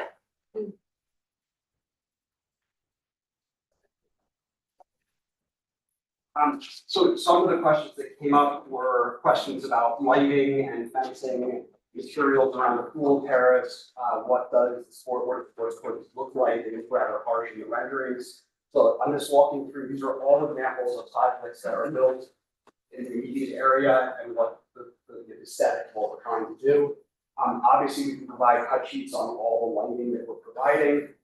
The thing that I'd like to point out is the way we like to light properties is, one, we don't want lights spilling out all over the place because nobody enjoys that. And 2, it's only the contrast between the darkness and what you're lighting that makes the lighting special.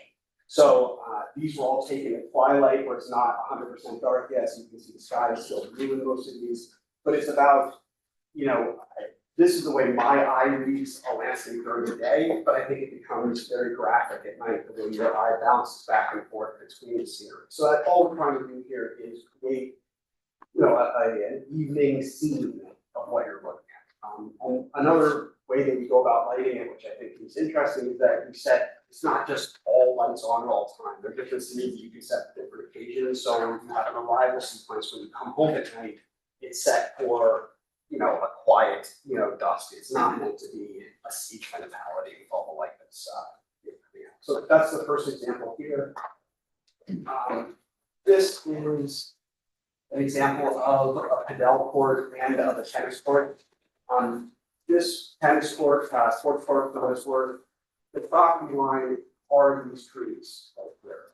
So you have a tennis court, you have skip morals, have a 6-foot wall, and you have to move giants behind it. So I purposely included this only so that you can see in 10 or 12 feet how you can completely obscure the house. So it's not some vantage point you're taking from, it's just realistic to do that.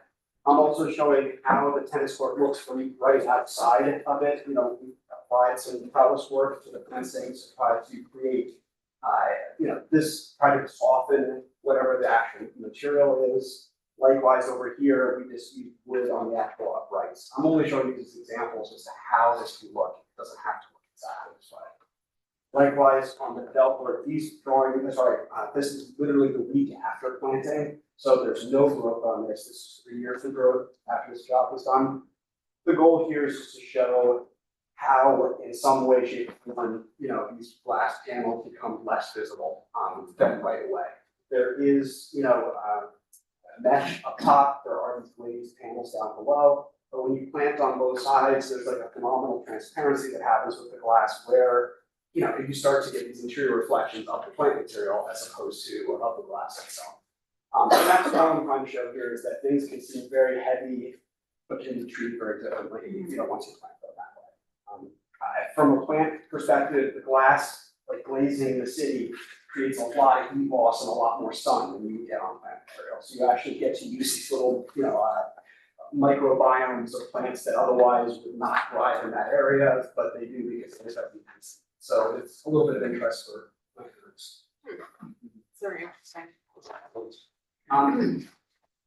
These are just examples of different type of driveway paving and motor courts and paving areas and parking areas that we have done in the area. And it doesn't have to look exactly this. I'm sure we're going to try to do something a little more modern, but if you subtract the architecture of the house, the actual paving can read according to what the house looks like. It might be longer or more horizontal instead of a more blockier. So from no particular order, this is just brand new Belgian block with asphalt and swales.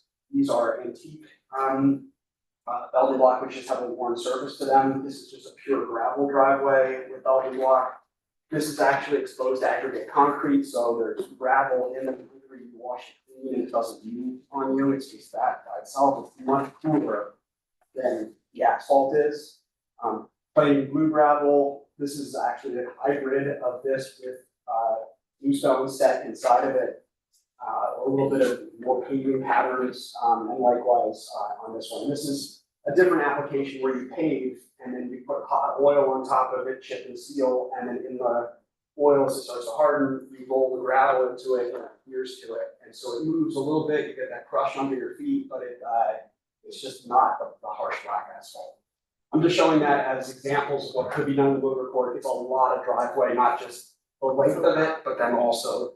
So I think you want to break it up. If we're looking at the plan, I think you want to have the driveway courtyard or the garage be one type of surface. You might have a neighbor in there. This might be treated differently as with this, and then the long stem of the driveway. I think very similar to being a gigantic facade and trying to break it up into 3 layers. It's the same sort of thing, but on the horizontal plane. These are just examples of pools. These are all a lighter color pool than what we're proposing. This allows you to see more into the water and get a little bit of a lighter color to it. I think what we're proposing is much more of a darker color and a darker bottom. The reason for that is when you have a darker surface, you get the reflection of the sky, you get the moods up above, and it becomes much more of a fountain, a reflecting pool, much more of more meditative, and it's not necessarily an athletic facility. I think the lighter the pool color, in my opinion, the more it starts to feel like an actual swimming pool as opposed to becoming something else. Again, on the pavements, this is limestone, very light underfoot. This is Tennessee crab orchard with a large 2-foot coping. I think we'd be thinking about something similar to the pool that we're proposing. And these are just various water features that are part of the pool. It creates white noise. You turn it on, you don't hear your neighbors. It's nice. You get a little bit of privacy.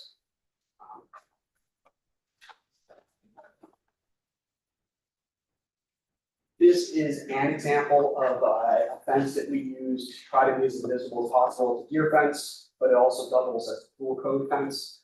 We put it around the perimeter of the property.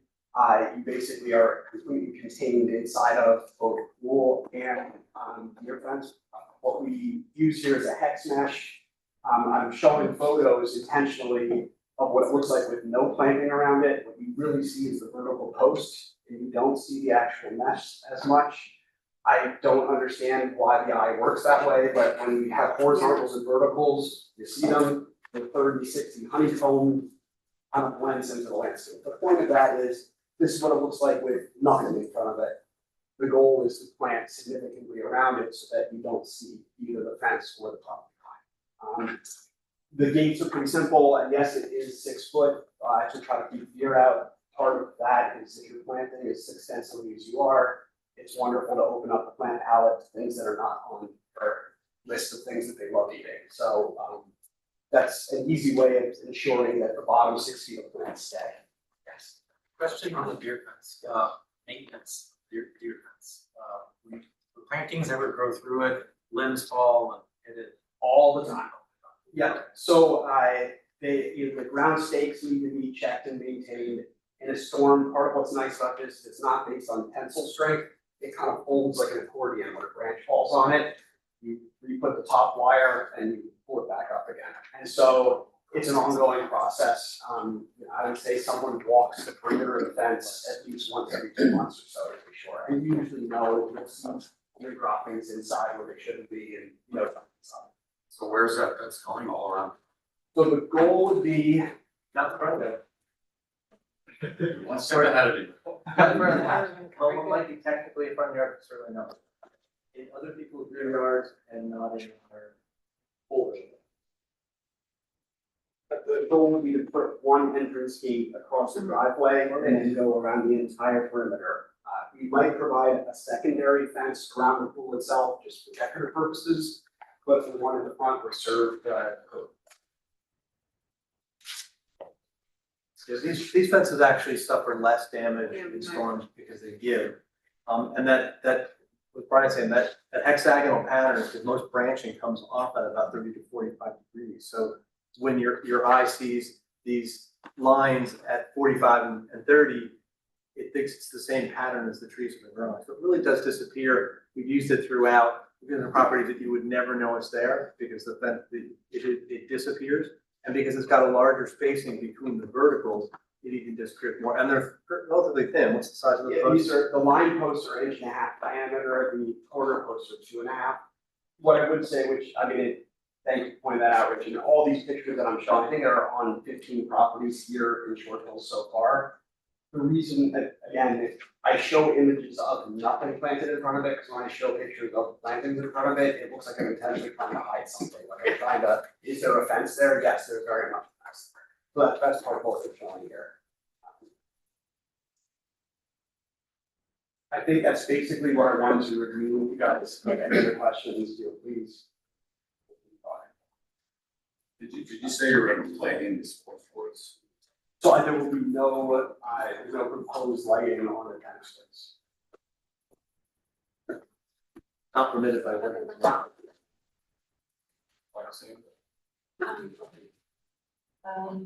Public house. Yeah. Or, okay, I wasn't sure, I didn't know. Yeah. Any more questions on landscaping or, we can certainly come back.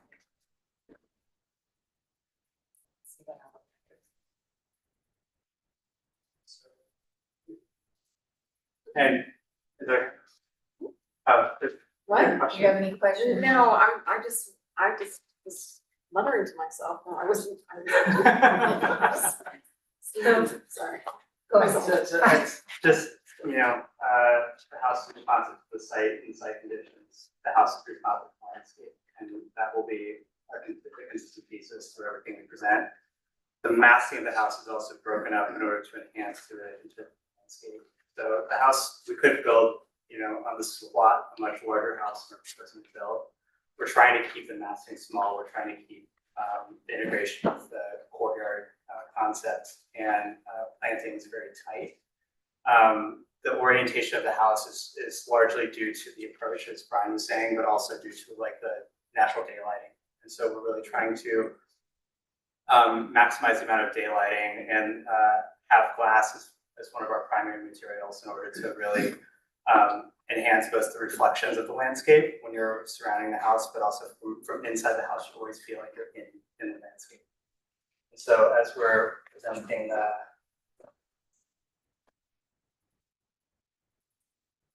blueprint reviews, we've actually peeled back much of what we would landscape that we would see around it, starting from that. We're showing the slightly darker pool in order to reflect more of the sky and bring that into the presence of the house. But from the courtyard side, we really want to have an experience of like the exterior hardscape and grass and trees, and really feel that from the inside. And the primary materials we're using, the existing house is stone. We would propose to use a very light colored stone, something very like an Alabama silver limestone, or something that has a very kind of light finish, abstract, to complement the landscape. So that really, when you're seeing the landscape, the house is kind of subjugated to what's surrounding. In addition to that, we would have a significant amount of glazing area, primarily concentrated at the entrance, so we can see through the house on the approach, and to break down the massing even further. And then in addition to that, the massing overall is not appreciably different than what we looked at a couple months ago. What we've done is to try to take some of the feedback of the board and add eaves and gutters and materiality that we think would be complementary to the architectural materials in the neighborhood. And so we're showing a standing beam roof, glass transoms, and more of a large format.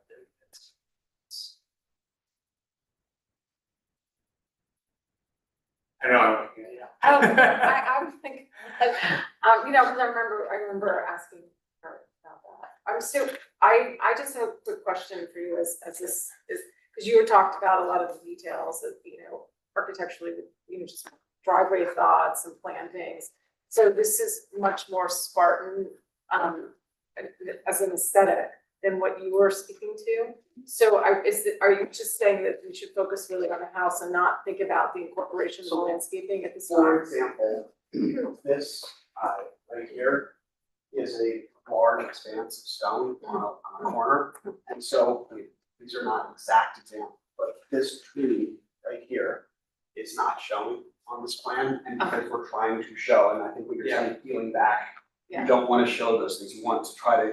Yeah, that's fine. I just want to make here. sure, so So- you're like suggesting a So- plastic Yeah, or so, something no, there. so I'm just saying, so for example, we might put a Japanese cryptomeria there, which is a very strong silhouetted evergreen tree, and that would look obviously very dynamic against this. It softens the corner, there's a shadow that gets put onto the house, and there's a scale that gets very much brought down. So, for example, I don't know the exact, but this might be, this is 30 feet. Yeah. So typically, if we try to put in a large tree that's the height of the gutter, because there's a certain proportionality, so 1 story, 2 story. So same thing that, you get to be breaking that plane and then going up from there. So that's just to answer the question, that's part, so it looks very stark at this point, but that's almost intentional, so you can see what we're looking No, at. I mean, it's helpful actually when you talk through that, because I'm just thinking about, taking a very beautiful tree and you're highlighting it in its singularity, like on the open space. So it's helpful just to know, because the house is, it's a beautiful house. It's very, severe in its size, so that's what I'm trying to, so be open about that. Yeah, and I think the intent here is really, when this is all fully baked, that the landscape is what you see in the house behind all of this. So it's gonna look a lot more stark. It looks very modern, but we wanted to actually try to show what the house design is, and then, sort of layer in. Thank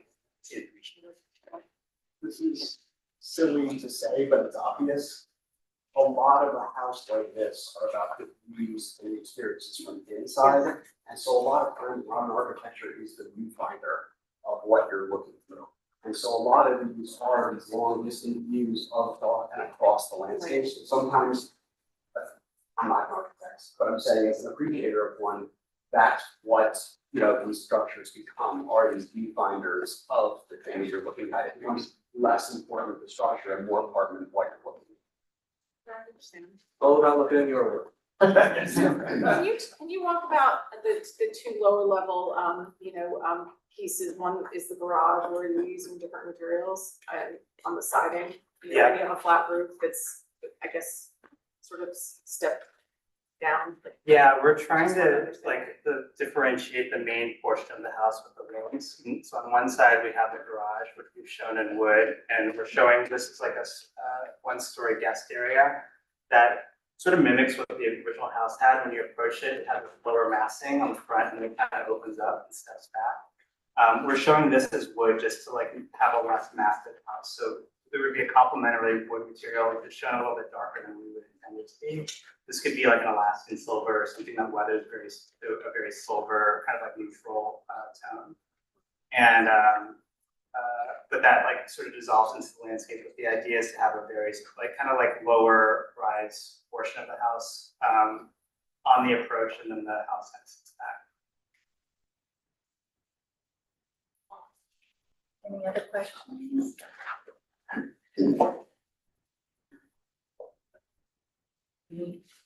Anything else you'd like to show us? What's square footage of that? So, The square footage I of think that. this is a nice picture. Oh, there are a lot. Well, yeah, this is helpful. He's built a beautiful 3D model that you can look at every viewpoint from, it's hard without that. Well, you can do a 3D tour to go through the whole thing, so you can upload some. And certainly you guys have been working with Bart, any comments? Or what you're gonna need? I mean, the house is large, but we tried to break down the mass into these like different pavilions, and it kind of mimics the existing house now, where you have the really tall chimneys and the lower side parts. You don't see the garage at all. We've worked on doing a little bit more overhang with the gables, so that's a little bit more traditional and a little bit more modern with the standing seam metal roof. And I think all the details have been fleshed out a lot more now. And I've been pushing all along to keep the chimneys, even raise them up a little bit higher. So I think all of that keeps it grounded in some of the traditional architecture and features that you see around Short Hills. Even though this house, as we all know, will really not be as visible, especially after Brian's landscaping, from any public street in the neighborhood.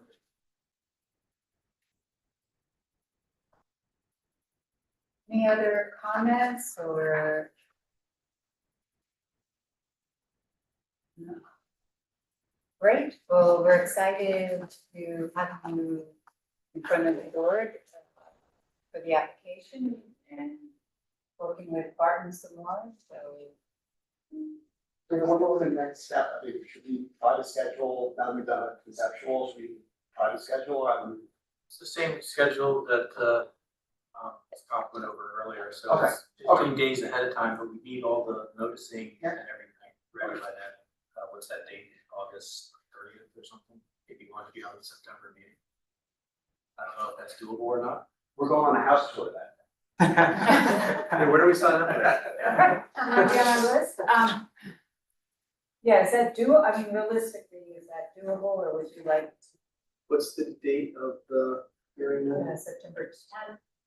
So it has to be placed at a little more than 3 weeks prior. It would need to be, so newspaper ad would have to be published no later than August 31st. So that's the previous Thursday before that, it has to go in the paper.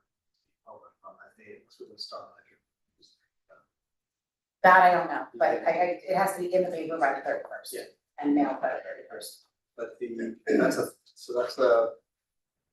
So we can look at that. I think it's gonna be tight to get publication in, because we will need some more details. And I don't know how much more you need in terms of preparing a plan. Yeah, I think we'll have. But maybe realistically, and you guys will speak Barton and come up with the game plan. My suspicion October, but we can, I know my client's gonna offer from, say what? Say September. So, in September, Okay. We'll work apart. Yeah, thank you. Great presentation, thank you. Yeah.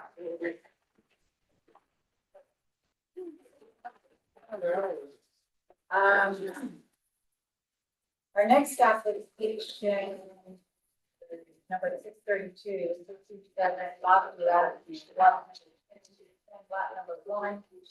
My understanding is due to notice increase, this application will be carried to the September meeting. Is that correct? So anyone here? Second, so the gentleman is here, that is correct. So at this time, so just for clarity, for its application, sorry. 632, 67 Mountain View Avenue, for anybody that is here, the applicant will be correcting those defects. With the publication, but no new mailers will be going out, so you will not be getting any letters, but there will be notice. Great, and at this time, I have to recuse myself, from this next application, will not be returning. I will hand the gavel over to Zachary Davis, which is our co-chair. So at this time, does anyone want to take a quick break? Before this application begins, it gives me a few minutes to leave the building, so, 5 minutes. And we click on the clock, so we get started a little bit before 10. Zach, it's all yours. You're welcome.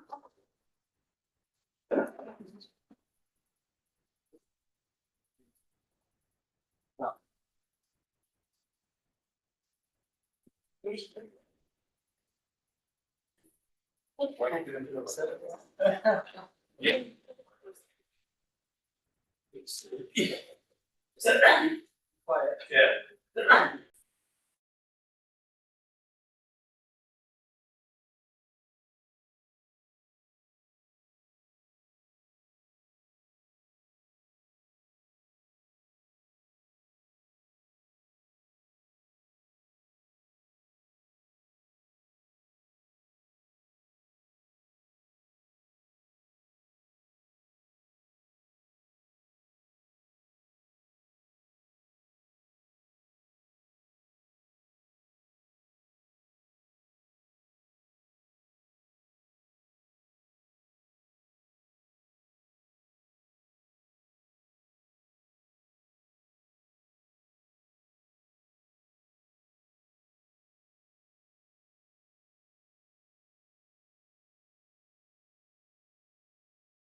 Meeting with, yeah. Look at this. What? And we had. And then it gets.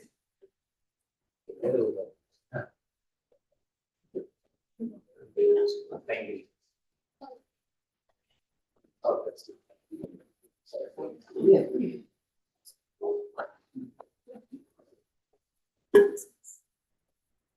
Are we back on, Sarah? We know everything's working in terms of microphone. Just checking, are we good, Yeah. Aaron? Double check the YouTube feed just to make sure. Because she looks close to the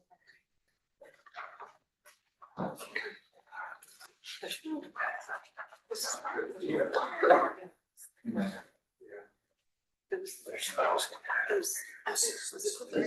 Okay, all right, great. Well, welcome back. Thanks for taking a break. Please note that, as noted, Alison Canfield has recused herself and Liz Wagner has, left. Thank you. So let's proceed then with, application number 649, 62 Western Drive, block 205, lot 7. This is a contributing property to the Short Hills Park Historic District. Nick and Rick is here are the applicants. Please go ahead with your presentation. You have to say your name.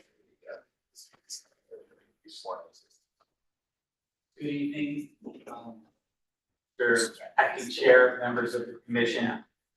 My name is Corey Klein. I'm an attorney at Sills, Thomas and Gross, and I represent the applicant, Nick and Rachel Garrett. We submitted an application for a certificate of appropriateness pursuant to section 805.1 of the Milburn Township Code of Ordinances in connection with a two-story addition to the existing 1884 dwelling, demolition of the existing detached garage, side wing and deck, and rear wing and shed roof, construction of a new garage, and multi-generational family suite connected to the historic house via a recessed connector with new roofing, siding, stone veneer, trim, and gutters detailed to match existing materials on property located at 16 Western Drive. The property is located in Short Hills Historic District. I will also note that the project also includes an in-ground swimming pool with associated pool equipment, a hot tub, and a patio area in the rear yard, a walkway along the east side of the house, replacing an existing walkway on the west side, a reconfigured driveway area on the east side of the property, and a new open rafter pergola at the rear of the dwelling. Also, new fencing and gates on both the west and east / rear portions of the lot, along with a rail and post fence near the pool, and a new retaining wall along the rear property line, with the existing retaining wall veneer to be replaced and repointed as needed, and removal of one existing tree near the attached garage, and removal or relocation of several additional trees in the rear yards to accommodate the new pool and patio construction. We have served notice by certified mail and published notice of the hearing, and we have submitted proofs of such publication and service to the commission. And we would ask that the commission acknowledge receipt and that jurisdiction is properly before this body.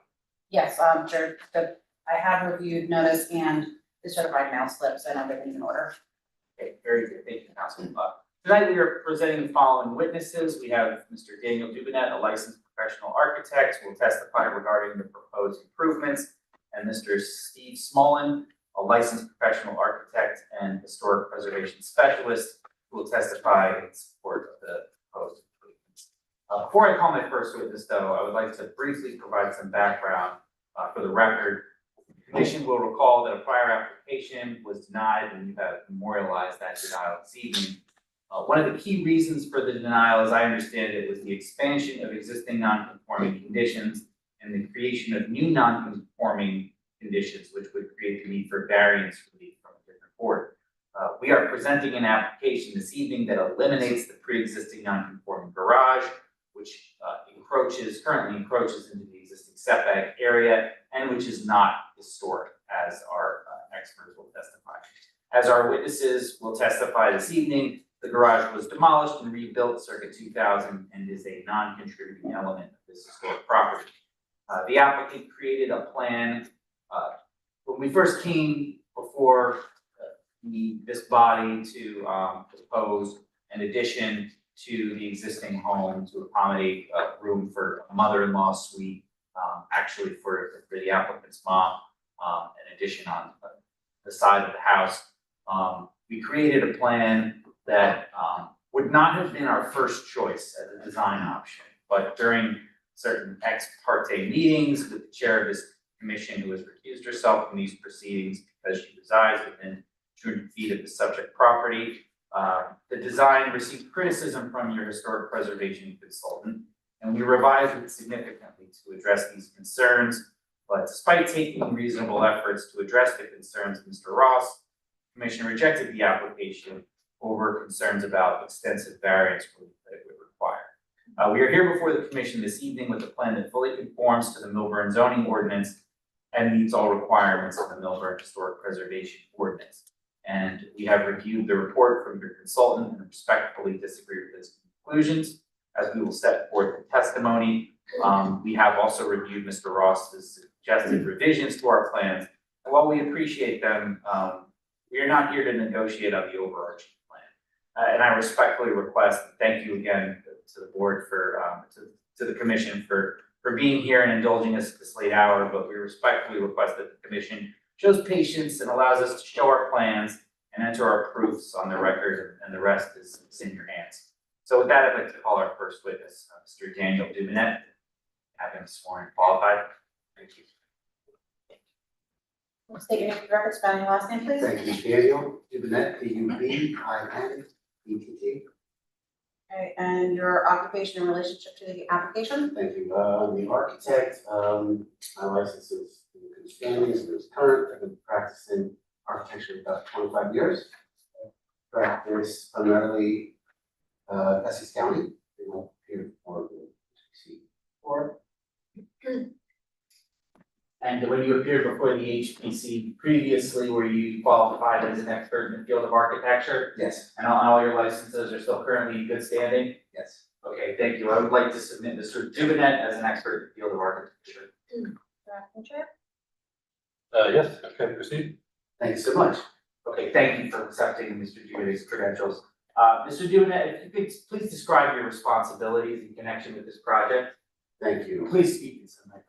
Okay, my responsibilities as an architect is to listen to what my customer and clients' needs and wants are, and to certainly kind of study some zoning analysis to try to create a design that would satisfy that, because it's certainly the first thing we're going to look at. And now, what makes this project so unique is that we have a designated home, a numbered home, a gorgeous home, and so now, you know, the goal is always to make the marriage between my client's needs, HPC's concerns and considerations, and then of course, as an architect, I make it zoning. And then once we get past all this, we'll be detailing and construction drawings and make it a safe building for its inhabitants. Thank you, Mr. Duvenet. And have you reviewed the historic preservation ordinance of the Township of Milburn? Yes. Thank you. And can you please orient the commission and the public to the property by the surrounding streets and other relevant characteristics? We are 62 Western Drive. We are close to Taylor Road. I would say the primary visibility is from Western Road. There is a slight view of the property from Taylor Road, so I think those two vantage points are something of interest. Yes, please. Can you describe what is being, or what's existing and what's proposed by Thank you so reference to much. the plans? I won't get into too much about the history of the house. We have Stephen, as a consultant, talk about, let's say, the overriding history of the house and maybe some architectural details. But what I would like to first say is that we are in the R3 zone, Milburn Worldston Shores Park District for 25 designated house. And it's a pretty regular lot. It's shy of, let's say, for the zone 3, it's the requirement is to have a 29,000 square foot lot, 28,278. Nice rectangle, There's nothing particularly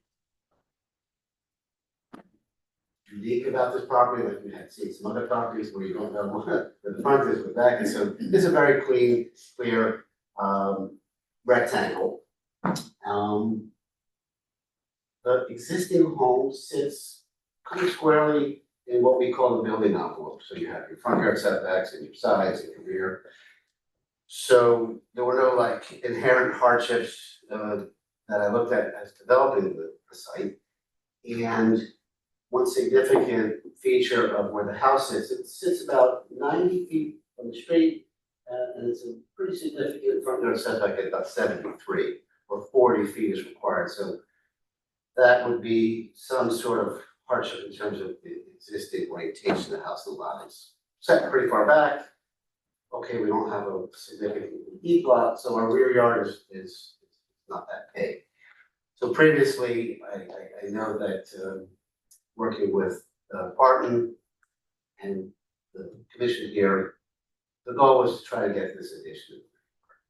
We tried, and obviously clients' needs and wants, and of course, HPC, we just couldn't seem to get to a place that worked for everybody.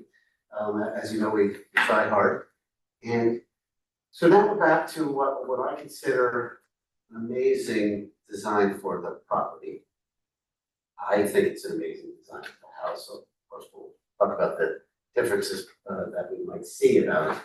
And of course, for the customer to have this addition to their family, I think it works wonderful, but we do have some hurdles to talk to you about tonight. So the proposed is a two-story addition to the side of the home, located in what we call the southeast corner of the property. And what's special about that is where the addition attaches to, those were additions done to the original structure, not the original structure. So my addition only touches areas that were built in 1969 and in the year of 2000, with a very little connection to the house, which is, in my opinion, we're not touching any windows. So we're really just touching a very, very small part, which, if part of the criteria for historic additions to a house, is that if it needed to come down, there would be no damage to the original structure. So I believe that we've achieved that. I believe it's the right spot for that house, it's the right spot for the addition, it's the right spot for zoning, it's the right spot for the client. But what has to happen is the detached two-car garage has to be removed. So in going through our records, of course, in 1884, there was no structure located on the property, they didn't have garages. Then sometime in 1928, there appeared a rectangle on the site, we don't know where it was. Could have been a garage, it probably wasn't a two-car, in a shed. 1969, that was gone, or maybe it was gone before that, don't know, but in 1969, they built a very nondescript two-car garage. And then in 2000, when someone came in, thankfully, and updated some of the materials and details in the house, one of the projects was they updated the garage to resemble materials and details. So certainly when I look at the gorgeous 1884 addition of the home, plus some other additions, the garage, doesn't seem like it talks to or speaks to or benefits. It's certainly not a beautiful carriage house that would have been designed as a significant feature. And so I'll let, I guess, Stephen talk more about the merits of this garage, but I do know a couple things happen. The driveway moves. Cars that are parked in this, that you can see from Western Drive, will no longer be there, because as nice as the structure is, it's going to be detached garage, so you're not always pulling your car into the garage, and hence, now you have cars just on the driveway. So as a result of this design, cars will be in the garage. Also, I'll show you about the design of the garage, that from 62 Western, it doesn't look like a garage. Partly that is zoning is they don't allow front facing garages, so I think I'd like to show you that in the elevation. That's our site planning, in addition to our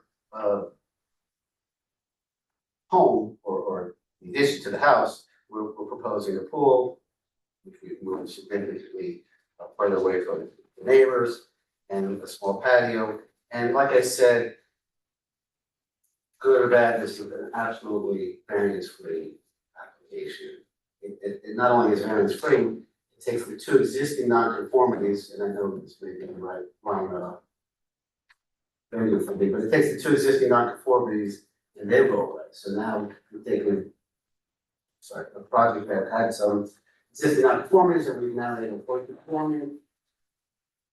And that, for me as an architect, is always exciting because it's good for the neighbors and the neighborhood. Now my job is to present the design to this commission that they're excited about.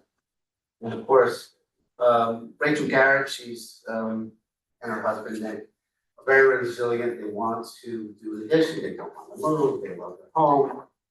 They cherish it, and especially after this journey of discovering, wow, I didn't realize I had such a, historically important home, gorgeous, that we don't want to disrupt that either, but we do need to get more bedrooms. I think,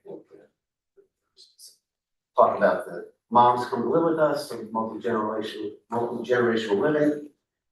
So let me get to, well, actually, we can look at the site plan, and one of the things I was sensitive to is the addition, 7 feet back from the front facade, so that one of the criteria is that we obviously not lower the house, not equal. Now we're about 7 feet, also 15 feet away from the original structure. That shows up in the site plan.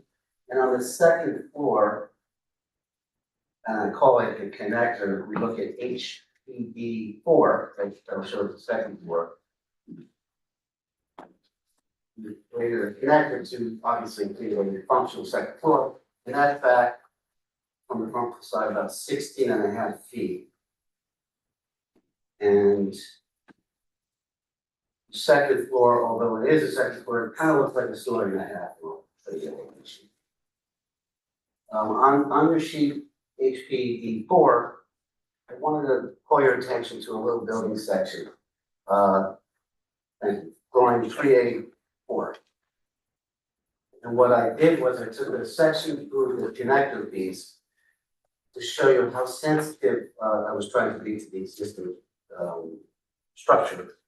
So there's 2 windows on the east elevation, both on the first and second floor of the main. And that's the width of our connector. And it primarily touches the lower angled roof in the rear, which was done in 1969. So if there's about 2 feet of the house that touches the existing original structure, that would be a lot. And I believe that obviously we had to take this down, but I see that happening, but that the siding could be repaired and the fascia board could be repaired and have a better structure.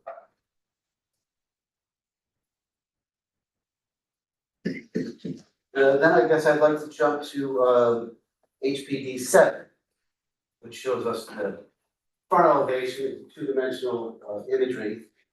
But what's interesting about that, so as much as I pulled the addition back 7 feet, the highest point of our proposed addition is 7 feet lower than the existing ridge of the original architecture. And Danny, sorry to interrupt you, but HPD 7, you're referring to the plans that were submitted to the commission? Yes. Thank you. Yeah. Anything new we'll mark as exhibits, but since this is part of the initial package, we'll just refer to what's had a sheet number. Understood. Thank you. Thanks. So that's an interesting, obviously, it's two-dimensional, you're losing, and I will show you as I get a little bit further, the 3D view of this. But graphically, we're 7 feet lower than the main roof line. And I think I've done a nice job, in my opinion, of being subordinate to the original architecture, not making it smaller, and I think less visually dominant, but you don't take away from the original architecture from the house. It's compatible with materials. So we were obviously inspired by, we're going to be using the cedar shakes, the stone.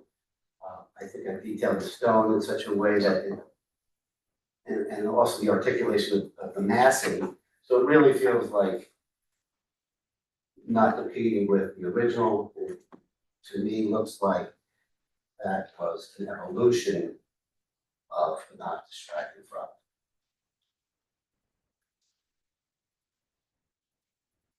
And on that front elevation, I just kind of call out some of the details that we're planning on being inspired by as we design some of the trim and window fenestrations and brackets. Then I guess I would like to jump to the drawing in your package, HPD 9. That gets a little bit more exciting because those are the three-dimensional images. And this kind of talks about visibility. And so the primary focus of these three-dimensional imagery is to show you the views.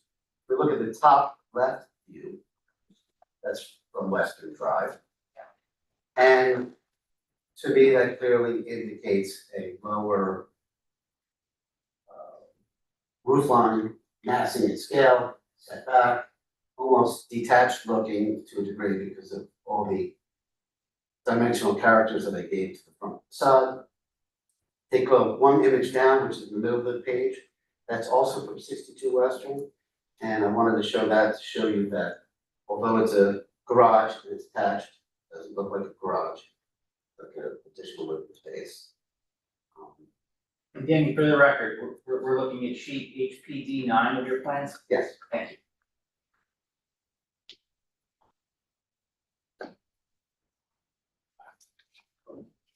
So that's the visibility, and one more, then I'd like to show you from Taylor Road, because I think that's another view that potentially would impact the streetscape, which is the bottom right image is of I'm on Taylor, looking through the neighbor's property, and of course it's heavily screened, but they're maybe more deciduous trees.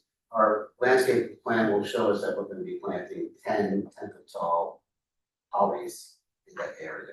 But if you could see through those trees, and we're about 150 feet away, and in your drawings it might be very small, but that's the view from Taylor Road, and you can potentially see the addition that we have, but again, it's lower in scale, significantly than the main house, and I think it's got some interesting roof lines and characters.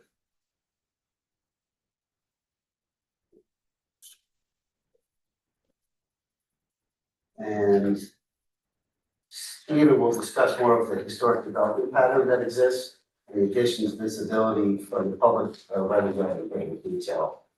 Is why it's important. So that's my testimony, except for actually, I'd like to talk quickly about the site work, which is by changing the driveway shape and pattern, I believe it's going to create more of a meandering driveway similar to the parkland setting in Short Hill Park. We're going to introduce some landscaping and screening, so we're going to introduce some shade trees, and we would love to potentially. I guess the idea is to get past the concept here and then get into the weeds of the project if God willing we could do that.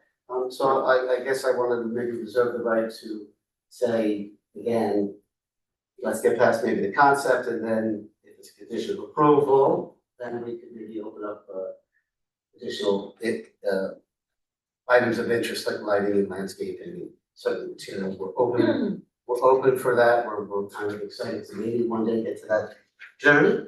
And that is that's my testimony. And if I may, maybe let that Stephen present and maybe address comments and questions that you might have to both of us. Let's hear the testimony. Thank you. Yeah, I mean, if that's okay, and then I could also respond to Barbara's comments, but maybe after Steve that presents. Thank you. Thank you. Okay, thank you, Mr. Duvenet. So my next witness is Mr. Steve Smolin, and I guess that we're going to be reserving the questions or comments for Mr. Duvenet. He's still sworn and can respond to any questions about his testimony from members of the commission, professionals, or the public. But cut that short and present Mr. Smolin as my next witness. So, Mr. Smolin, please speak into the microphone and, well, let's have him sworn. Qualified. Sure, if you could state your name for the record and spell your last name, please. Sure, good evening, everyone. There we go. Stephen. Were we off the entire time? Everything is picked up on the Meet board. So everything is primarily through there and on YouTube and on frequencies. Very good. Thank you, sir. Stephen Smolin, SMOLYN, from Architectural Heritage Consultants. Okay, and your relationship to the application? I'm the historic preservation consultant to the applicant. Oh, did you want to qualify? Yes, Mr. Smolin, if you could please describe your education and professional background and any licenses you hold. Sure. Have a degree in architecture from Cornell University. I am a licensed architect in the state of New Jersey, licenses in good standing. I presently serve as the consultant to the Glen Ridge, Montclair, and Cape May Historic Preservation Commissions. And I'm also working on projects presently with the Maplewood Historic Preservation Commission next door. And I am a volunteer on my Historic Preservation Commission in Hoboken, where I live. Thank you. Are there any questions about Mr. Smolin's qualifications? No. Thank you. Would you please accept Mr. Smolin as an expert in the field of historic preservation? Yes. Thank you, Mr. Chair. Mr. Smolin, please describe what you did to prepare for this hearing and describe the site from a planning perspective. Sure. What I did was. I'm sorry, from a historic preservation perspective. Sure, what I did was review the proposed design as it developed over the past couple of weeks, months actually, and worked with the team to get it to a point where I felt it was appropriate for a historic context. So to do that, I reviewed the historic preservation ordinance here in Millburn, the design guidelines, and of course the Secretary of the Interior standards. Suggestions by myself were made throughout the process. They were incorporated, and I'm here tonight to talk about some of the salient points of appropriateness. Okay, thank you, Mr. Smolin.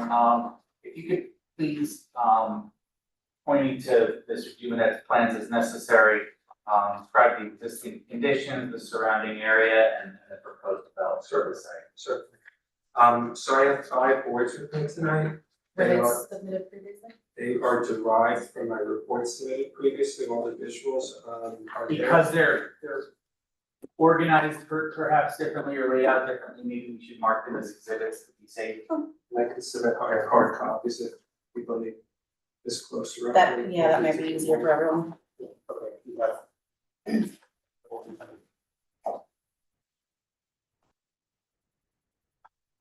Do you have multiple, do you want to mark multiple exhibits now, or? Do we want to just call this entire package A1, or should we have each one as a separate exhibit? No, we can call the entire packet A1, it's just how many pages? 5 pages.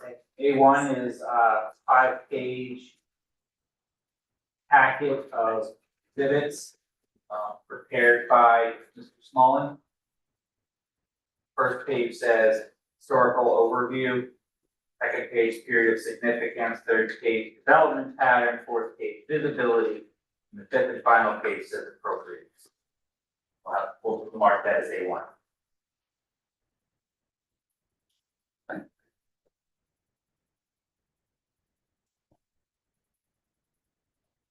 Would you like to swear me in right away? Oh, yes, do you swear or affirm that the testimony you're going to provide this evening will be the whole truth? Yes. Okay. Thank you, Mr. Okay, so I'll begin with the first board here. It's called Historic Overview. So my presentation is going to go in roughly the order that my report dated July 21st. It's submitted to the commission follows. So I'll just acknowledge up front, we, like Danny and Corey said, are in receipt of Mr. Ross's memo dated August 12th.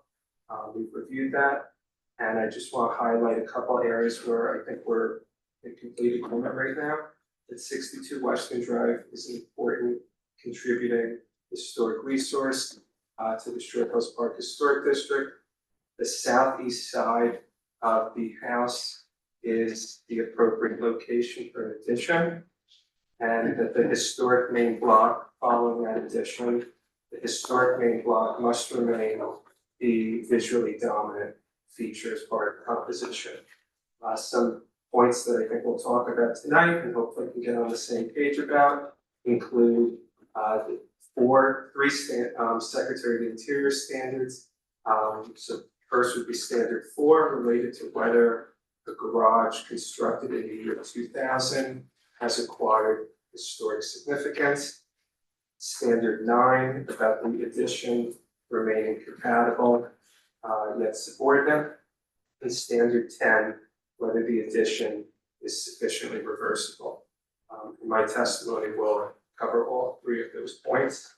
But beginning with the historic overview here, and again, this was in the report. On the left side, there are 5 maps, beginning with the Robinson map in 1890.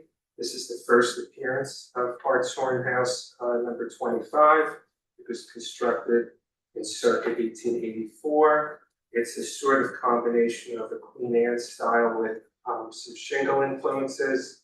The principal character-defining features of this property include the asymmetrical massing, the complex gable and hip roof, the random ashlar foundation, the upper story wood shingle cladding, the projecting bays, and of course the oversized front gable that you see in all these historic pictures that I'll walk through in a moment. So as you continue through these maps leading all the way up to the early 20th century, I'll just point out a few things here.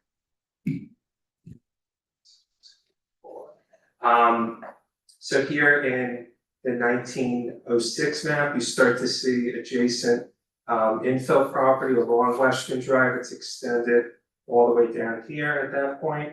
And the driveway is kind of interlocking and meandering with some of the adjacent properties. By the 1912 Sanborn map here, you start to see much of the southern portion of Western Drive is getting filled in there. And the subject property at this point is still just a wood frame structure with a masonry base. There's no garage or outbuilding structures present. By here, in 1928 is the first appearance of some type of detached frame structure, both to the east of the house, and then there's also one hanging off the south there that's likely a porch. And then by 1950, we see the frame hip-proof garage structure added in. The adjacent property on Taylor Place has been built by that point, and these are enlargements of all of those maps on the left side of the screen.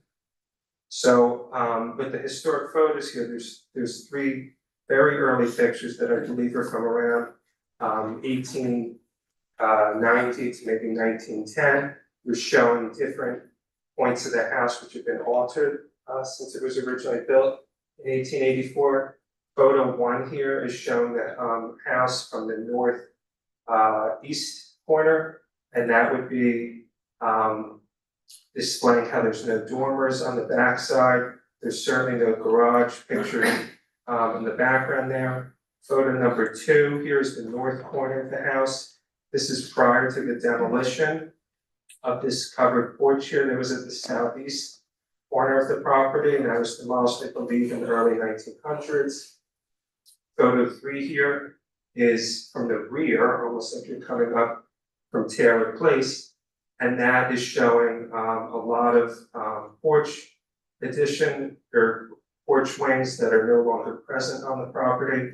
However, much of this remaining facade here on the south and the west side of the house remain completely intact today. This picture here, we believe, is from the 1960s, so likely the second incarnation of a garage in that footprint. This was later demolished in the year 2000. And then on the bottom here are 2 pictures from the 1970s showing the property prior to the addition of the wing on the northeast corner.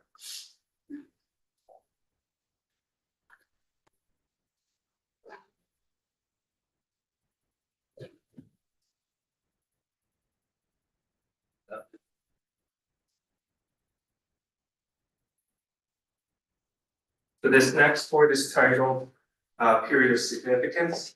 This is meant to be a graphic summary of the alterations and additions I just discussed during the period of significance. Now, Steve, I'll just interrupt you real quick. This is sheet 2 of exhibit A1. Thank you. So the Short Hill Park Historic District, as everyone I'm sure is aware, has a defined period of significance from the 1880s up until 1959, with the latest survey information. So what happened at 62 Western Drive during that period? Of course, the original house was built in 1884, and then this southeast covered porch here was removed around 1900. And then around 1920, there's the garage or shed structure appearing there, being later demolished in the 60s and then again rebuilt, and then later demolished again and rebuilt around 2000. This is stuff that happened during the period of significance. It's important to focus here on the portion of the house in gray. That's the historic fabric present during the district's defined period of significance, and that's really what's most important to continue preserving. The diagram here on the right is showing changes, additions, alterations that happened after the district's period of significance, so stuff that's happened since the 1960s. That includes the pair of roof dormers, the shed roof here, this rear wing extension, the side wing and deck, which were added around the year 2000, and of course the present garage structure also being added around the year 2000. All of those additions and alterations that post-date the period of significance are shaded in green here on that diagram. I will also just mention that in order for this garage or the side wing or anything shaded in green to have acquired any historic significance, it would have to do a few things. First, it would have to be separately significant architectural work. I think these are nice additions. I think the garage looks very nice. I used to work for the guy who designed it. I think it's a great garage. I do not think, though, it is a significant architectural work in and of itself, according to the Secretary of the Interior standards. None of these additions or alterations after the period of significance are associated with any significant persons. They're not associated with any significant events. And again, none of them were done, built, modified during the district's period of significance. So the interpretation typically of standard number 4 for things acquired historic significance would be stuff that had been done during the district's period of significance, maybe after the original construction, and then also meeting some of the criteria I just discussed. None of the things in green meet that criteria. The garage is not, and something that's acquired historic significance in its own right.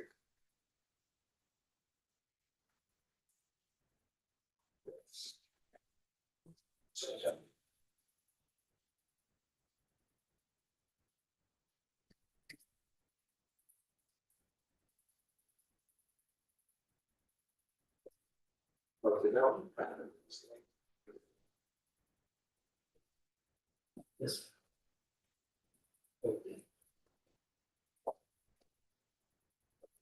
We're on the third point now. This is titled development pattern. This is a high-level analysis of the context of 62 Western Drive. So certainly not necessarily precedents, but I think it's important to acknowledge what has happened along Western Drive over the past 150 years.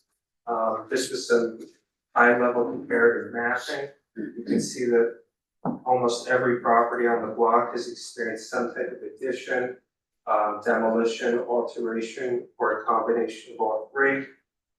Some of the examples I'll point out would be directly across the street, we have 71 Western Drive, and that had a large side garage addition built around the year 2000.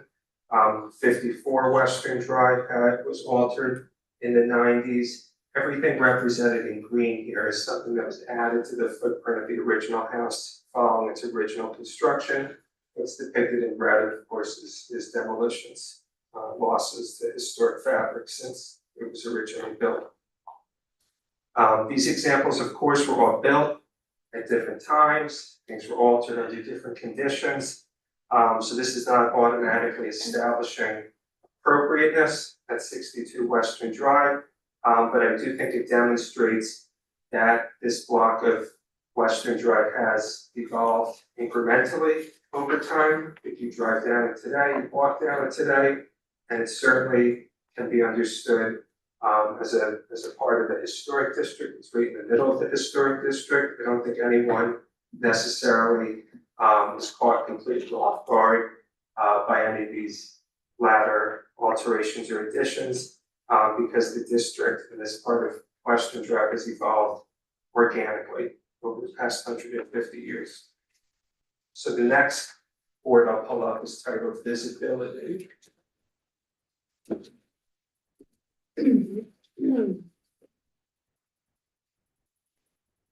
So just building upon what Danny discussed, the property has two different advantages. Primary, most important advantage, of course, is from Western Drive. Standing in the middle of the street, you'd be about 90 feet away from the proposed addition. That proposed addition here is depicted in green. That's the primary frontage. That is by far and above all the most important consideration. A secondary or maybe even tertiary frontage would be from Taylor Place. Standing in the middle of the street there, you're about 150 feet away from the bulk of the addition, looking over an adjacent private property, looking up a hill, looking over a retaining wall. Very difficult to see the existing house from Taylor Place today, and it would be very difficult to see this addition from Taylor Place as well. Of course, while it may not, can't be relied upon entirely, I will point out the obvious from these two pictures that there's this dense year-round deciduous planting, especially from that Taylor Place viewpoint, which is completely obscuring the view of the house from there.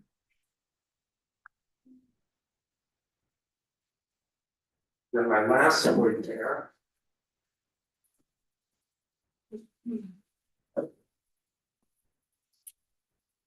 This last board, titled Appropriateness, summarizes a couple of the points in my report.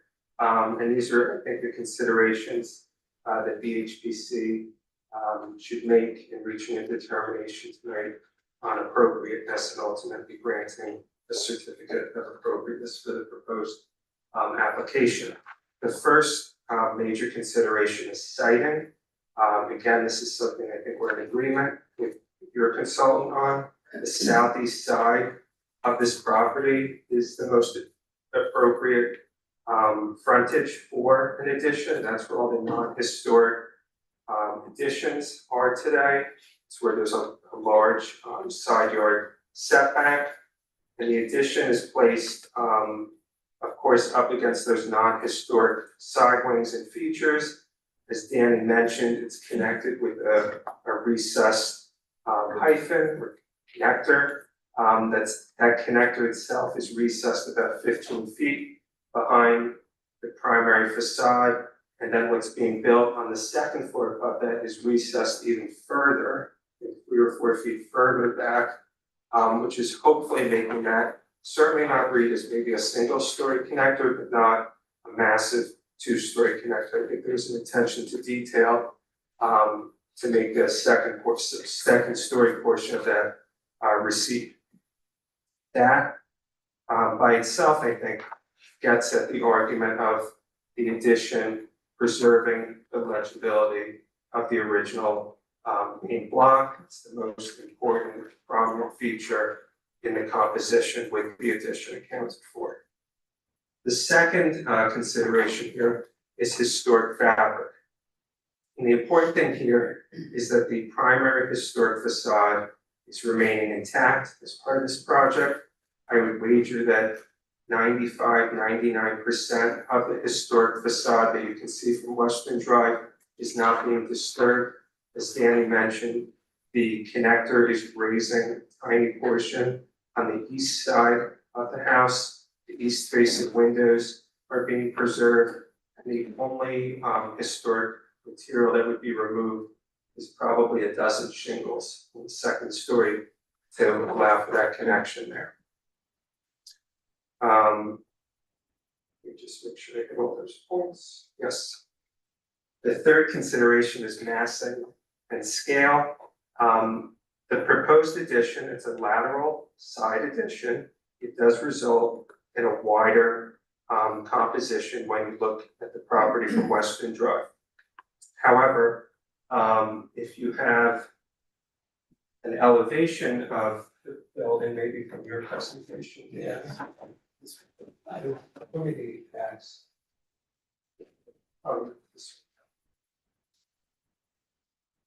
So this is an annotation of Danny's HPD 7 drawing from his submitted. So this is new, right? This is Marked up. red and blue markups, yes. Okay, So we're gonna mark this as A2. A2. this is the proposed front elevation as part of Danny's package. What I'm showing here in the outline in red is that the existing historic 1884 facade measures approximately 1,600 square feet. In elevation, this addition that we're talking about tonight measures less than half of that amount. Elevations, of course, no one sees an elevation in parallel projection, but I think that's really the most severe way one could measure this relationship of old existing to new proposed being shaded in yellow. And I'll also just emphasize a few things that Danny's already mentioned. The addition is set about 7 feet back from this primary front facade. The gable here is approximately 3 feet lower than that side gable and 7 feet lower than the primary gable.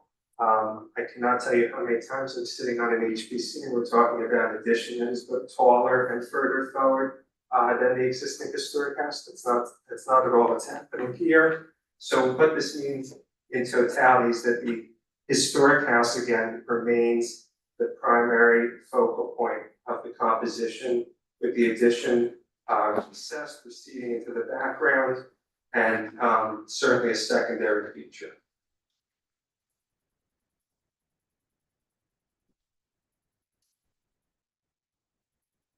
Back on the appropriateness board here on the fourth point related to architectural compatibility. Compatibility for this project, I think, is established along multiple lines. There's materials and architectural vocabulary that Danny's incorporated here. We talked about the random ashlar stone base. That was originally more of like a cleft rough finish that could probably be done in a slightly more modern way. Maybe just with flame stone, but similar, of course, material and treatment. The brick first story that's being incorporated to the addition gets at compatibility for sure. The painted shingles on the upper story, the multi-light or cottage sash windows that were selected are very similar to the existing, but I think when you look at them modern, because they're not old historic wood windows like the house is fortunate enough to have. The paired upper story windows get a compatibility. The projecting gable that was added are incorporated into the sweeping asymmetrical gable as part of the addition. And of course, the dormer forms on the side east elevation. I think differentiation for this addition is achieved by the recessed connector, the lower roof lines, the massing, which is broken up into smaller parts, the changes in wall plane between new and old, and also the distinct fenestration groupings that you see throughout the addition, doubling and tripling of windows together. So I think the addition does achieve the intent of standard 9. It is not an addition that's looking to introduce deliberately contrasting or discordant materials to the historic district. Everything that's being used on the outside of this house can be found somewhere in late 19th century architecture. So overall, the proposed work is sensitively sited, it's subordinate to the historic building, it's compatible in materials and form. I think it's very, very limited in its effect on the historic fabric. It's certainly reversible. We're talking about a dozen shingles or so being removed at that one point where the connector on the second floor grazes the historic house. And I think ultimately it's very consistent with the established streetscape of Western Drive. So overall, it's my opinion that if 62 Western Drive were to be approved with this addition and surveyed in the future, like the survey that was done a few years ago for this district, 62 Western Drive with this addition would remain a contributing resource to the Short Hills Park Historic District. And I think that's really the most important thing that an HPC should weigh when they're considering alterations or additions to a contributing house, is whether after that additional alteration is done, could this house be surveyed again in the future and a professional determine that it still would be contributing to the historic district. Thank you. Thank you. Thank you, Mr. Smolin. I had some follow-up questions for Mr. Smolin, but I think that I'd rather hear from board members and your consultant to see if there's questions for either of the witnesses first. But I reserve the right to take additional testimony from either Mr. Smolin or Mr. Dubonnet in response to any questions or comments that arise. Thank you. I'd like to hear from our consultant Barton Roth on his analysis and interpretation of your proposal. Sure. So everyone has my report dated August 11th, 2026. So I appreciate what the applicants are trying to do, and I appreciate them bringing Mr. Smolin in and trying to do the background research. I mean, this is usually what we advise applicants to do in the very beginning. So very helpful and the right approach to do the historic preservation of the whole project.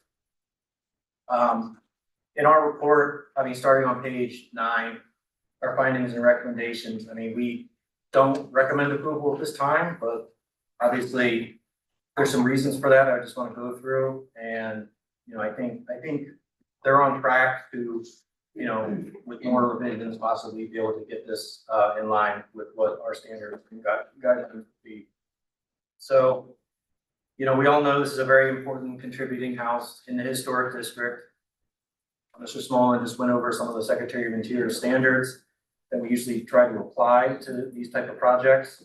I just want to remind everyone that this commission was only founded in 1989. So a lot of the previous development patterns were, organically derived and were not reviewed many years in the past. But since 1989, going through some of those examples just on the street there, what we try to do is, look at each one, whether it's contributing, non-contributing. And if you look at, we just went through like 42 Western Drive, 54 Western. Some of the really historic ones, they all have their detached carriage houses. And we also talked about that earlier this evening on some of the other applications. The only one that would not fit that pattern, and I think we've been very consistent over the years trying to protect detached carriage houses wherever possible, since that's one of the key defining features of properties in the Short Hills Historic District. 71 Western Drive, which was constructed in 1888 and had a detached garage behind it. But because of zoning hardships with the rear steep slope, actually that project received a attached addition garage around 2000, and that was part of the major renovations of the house. A huge addition was added at that time. But I think all the others, there's been a really good reason why the commission has found the way that they have found on projects. We cited our design guidelines for numerous reasons about the garages and again, connecting with breezeway, which we talked about on earlier project just this evening, which is the preferred way to try to connect these projects. At the bottom of page 10, there's still a bunch more specifications we would need, and I point this out on every project. I mean, there's an outdoor kitchen. We usually get elevation drawings and appliance material cut sheets, light fixtures, retaining wall, like we usually get a section drawing from the civil engineer or someone showing, what kind of facing materials we're gonna have on that. Pool coping, hardscape materials around the patios. We just need to know every little thing. I appreciate in the architectural packet at this time, we got a lot more of the cut sheets, which obviously was much more helpful. HVAC condensers, where they're located, this is a common thing, even though these are large projects with additions, we still need to understand that. And then on page 11, I showed, the existing house. I showed what the current proposed design is, but I also showed a more preferred HPC arrangement, which I believe, shows the addition set back. It also does not have that very heavy foundation. That would be in the third one. So it's a much lighter addition. It's set back. We have the breezeway. It's a much more organically developed property. It still has this detached garage. And, you can read a little bit better the components of the house, the different additions, the garage, and how they've all developed. So that's a more preferred arrangement. I'll just leave it at that. We have the existing photos, and we included in our packet at the end the resolution from 2000. So this is 26 years ago when this kitchen addition and the detached garage was basically rebuilt in place as a two-car garage. And, a lot of the typical Short Hills rub brick, foundation stone, field stone was all incorporated, the brackets.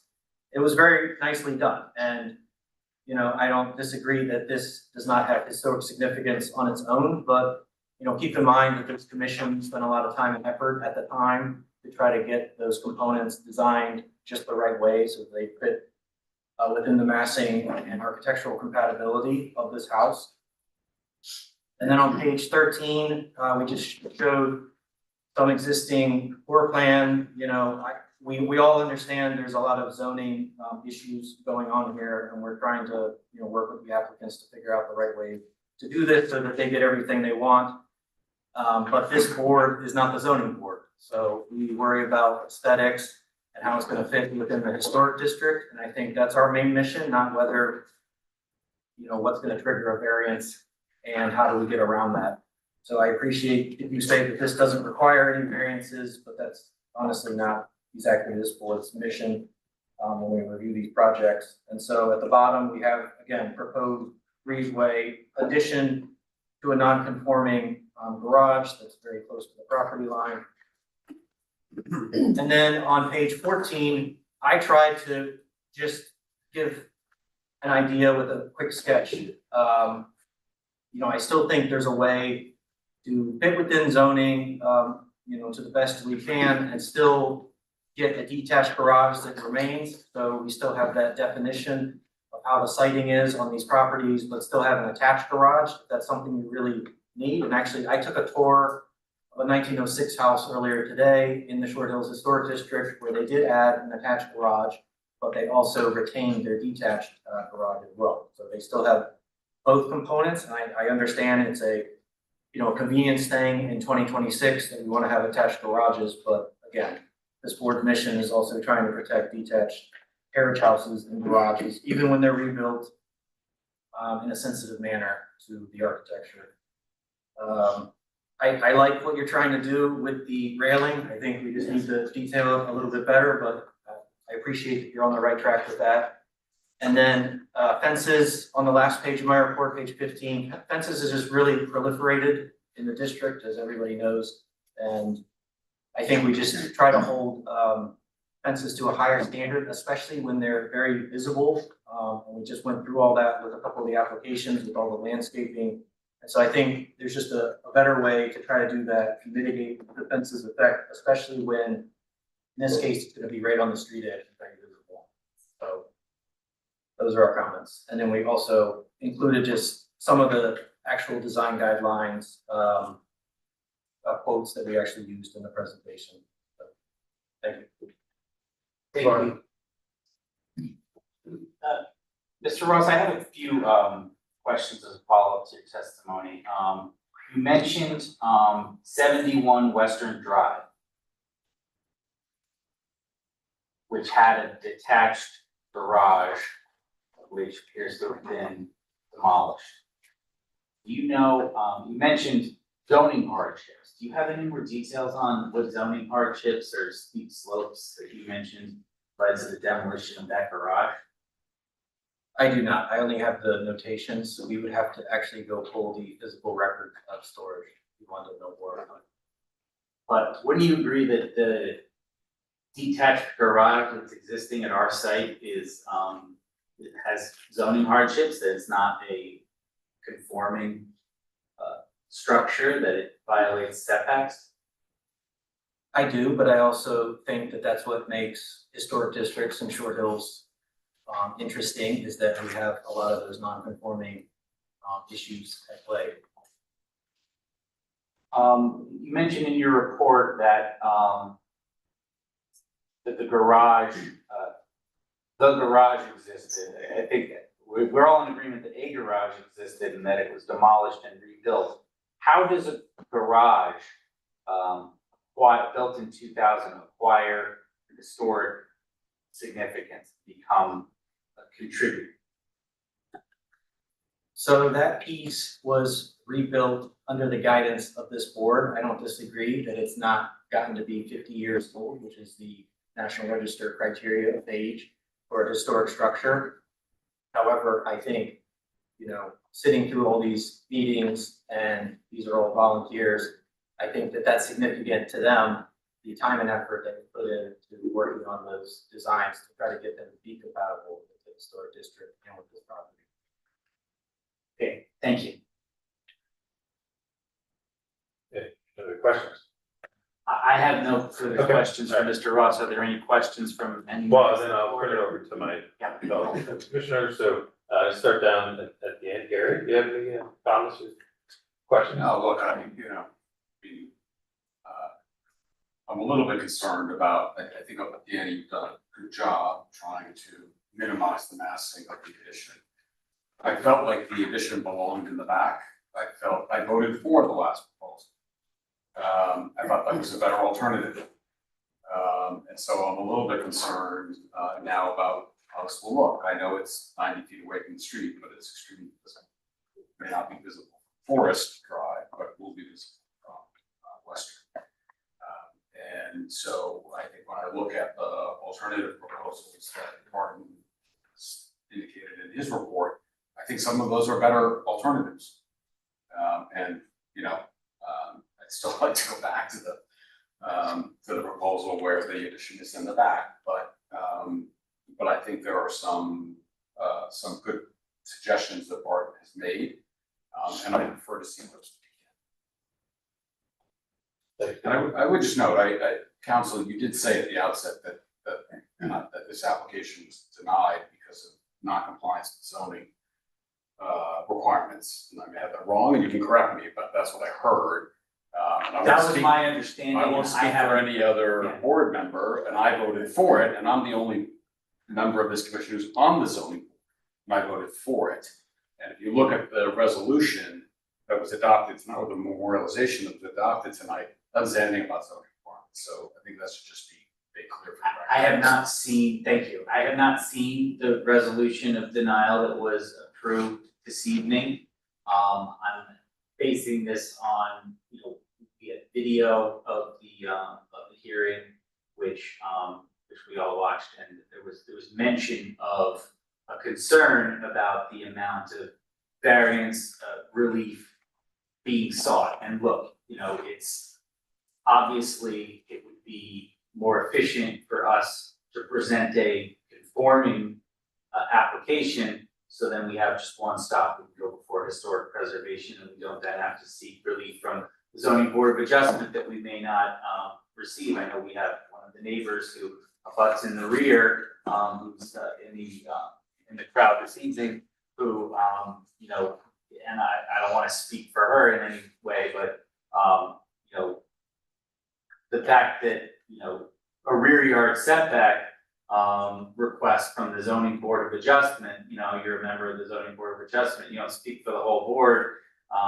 combined with, you know, a neighbor who may have concerns, having the addition in the rear of the building, you know, could be problematic for us to get a variance. So we go through this whole exercise and then get denied at the zoning board of adjustment. I don't disagree with anything you're saying, I'm just saying that, to say that the reason that this was denied was because of zoning considerations, I don't think it's an accurate statement, certainly not reflected in what Barton's prior recommendations were, so I don't think we need to debate it. But No, and I'm not seeking to debate it, I haven't had a chance to review the resolution of denial, and there was a question I forgot to ask Mr. Ross was, you know, there was mention that, you know, there was some, that the report spoke favorably of the hyphen or breezeway connector concept, which is the concept that got voted down.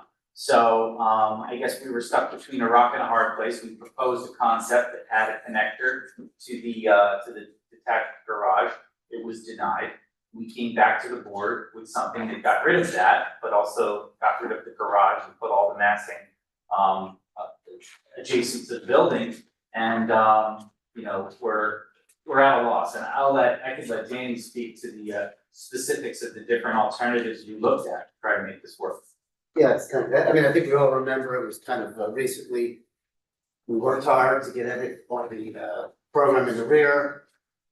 We wound up with a lot of variances at one meeting, well, very rough with design, and then all of a sudden, there was hesitation because I think the board felt like, okay, this design, 10 variances, hard to get behind it, maybe you can go back and revisit, and we did. We eliminated 8 down to 6, reduced some of the amount of variances and the ask we were asking for. And then that design was not well received because the shape changed and it protruded a little bit past what we had previously proposed, got a little bit close to the detached garage, we felt crowded, we felt massing was too big. So we felt like, as a team, we exhausted all our options to put this in the rear and maintain the garage. We were, you know, excited that at some point the board loved it and we were willing to, you know, go for the variances, and then all of a sudden, at a meeting, oh, well, okay, well, maybe too many. So then when we altered it, and that's where we got the altered design, reducing some variances, then the massing was a little bit not well received, and we got the denial. And so now it's like, okay, fresh start, and I think it all kind of pivots on the concept of, is that garage something that we're gonna die and cross for? Is it that? And I guess Stephen was more eloquent about its significance, and if it's not, then I think our addition satisfies all the criteria that I've seen, that meets the standards. It's gotta be lower in scale, step back, subordinate, respectful, be demolished, we got all that. And yeah, we might, you know, in the end result, it's about an 84-foot long house. It's not unreasonable, this size house. And it's set back and it's soft and it's got nice roof lines, so I think it does everything, you know, I honestly believe, I'm not trying to just solve this puzzle, but I honestly believe that this is the answer. And then, of course, I worked very closely with Stephen on the windows and the roof lines and the materials, and so he was my client, Rachel really is interested in anything. So I felt like this is it. this is it. And so obviously, I think the pivotal conversation is the garage. Because you certainly satisfied the zoning and, you know, in some degree that is important to the neighborhood and streetscape and appropriateness and so, I think kind of that conversation of the garage is important. Yeah, and I appreciate the fact that the board worked hard, and the architect who designed the garage worked hard to make something that, you know, we thought would last, but, you know, ultimately, this is a structure that was built 26 years ago. It's not within the period of significance, and it's encroached into a setback.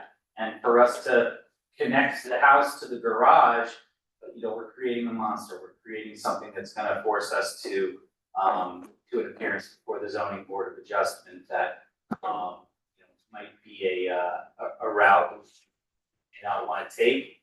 And, you know, I can't, you know, Mr. Rose is on the zoning board, but none of us have a crystal ball. We don't know how that's going to go, so we don't think that it's a big ask to take down a garage that's not historic. Thanks, Rob, do you have any questions? I think one of the suggestions you said. Justin? Yeah, I know like a large issue with this is the massing. In Barton's report, he writes currently, it looks like a continuation of materials and roof lines, which actually exacerbates the impression of the addition being too massive and the original house being architecturally overwhelmed by failing to differentiate each section of the house to help break down the massing. This is a question, I guess, for either the architects, and the massing and scale section of the last page of the document. You say that the connector, gable, and dormer divide the addition into smaller volumes, so we want to find a solution to all this. So I guess if either you could maybe answer, you know, some more specific details of how you feel that the house is broken into smaller volumes, and, you know, if there are some disagreements between the commission and you guys, what steps could be taken to try to make it feel smaller with those connectors and cables.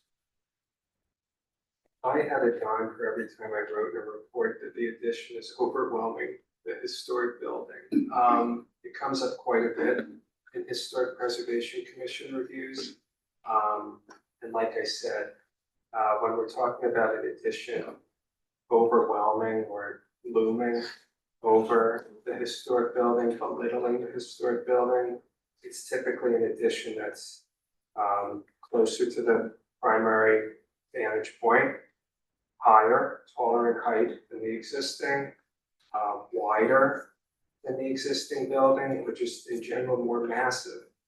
None of that is what's being proposed as part of this 62 Western Drive addition. We're talking about an enlargement that's less than a third of the area, very conservatively calculated in elevation facing Western Drive. I think architecturally, there's several different treatments going on the facade. Of the ashlar base with the brick detailing is somewhat similar to the garage from 2000. And then we get to a lighter sense with the painted shingle cladding above the projecting gable. All these different things are starting to break the addition down into masses, which are 8 to 10 feet tall, recessed in front of one another. And what that would do is, in reality, as you're walking by an addition like this along Western Drive, is it starts to feel smaller. And I think the fact that it's 3 feet lower than the side gable, 7 feet lower than the primary gable, also go a long way. We were very mindful of the roof lines not getting too steep, because that would increase the height, but still providing for 2 functional interior floors.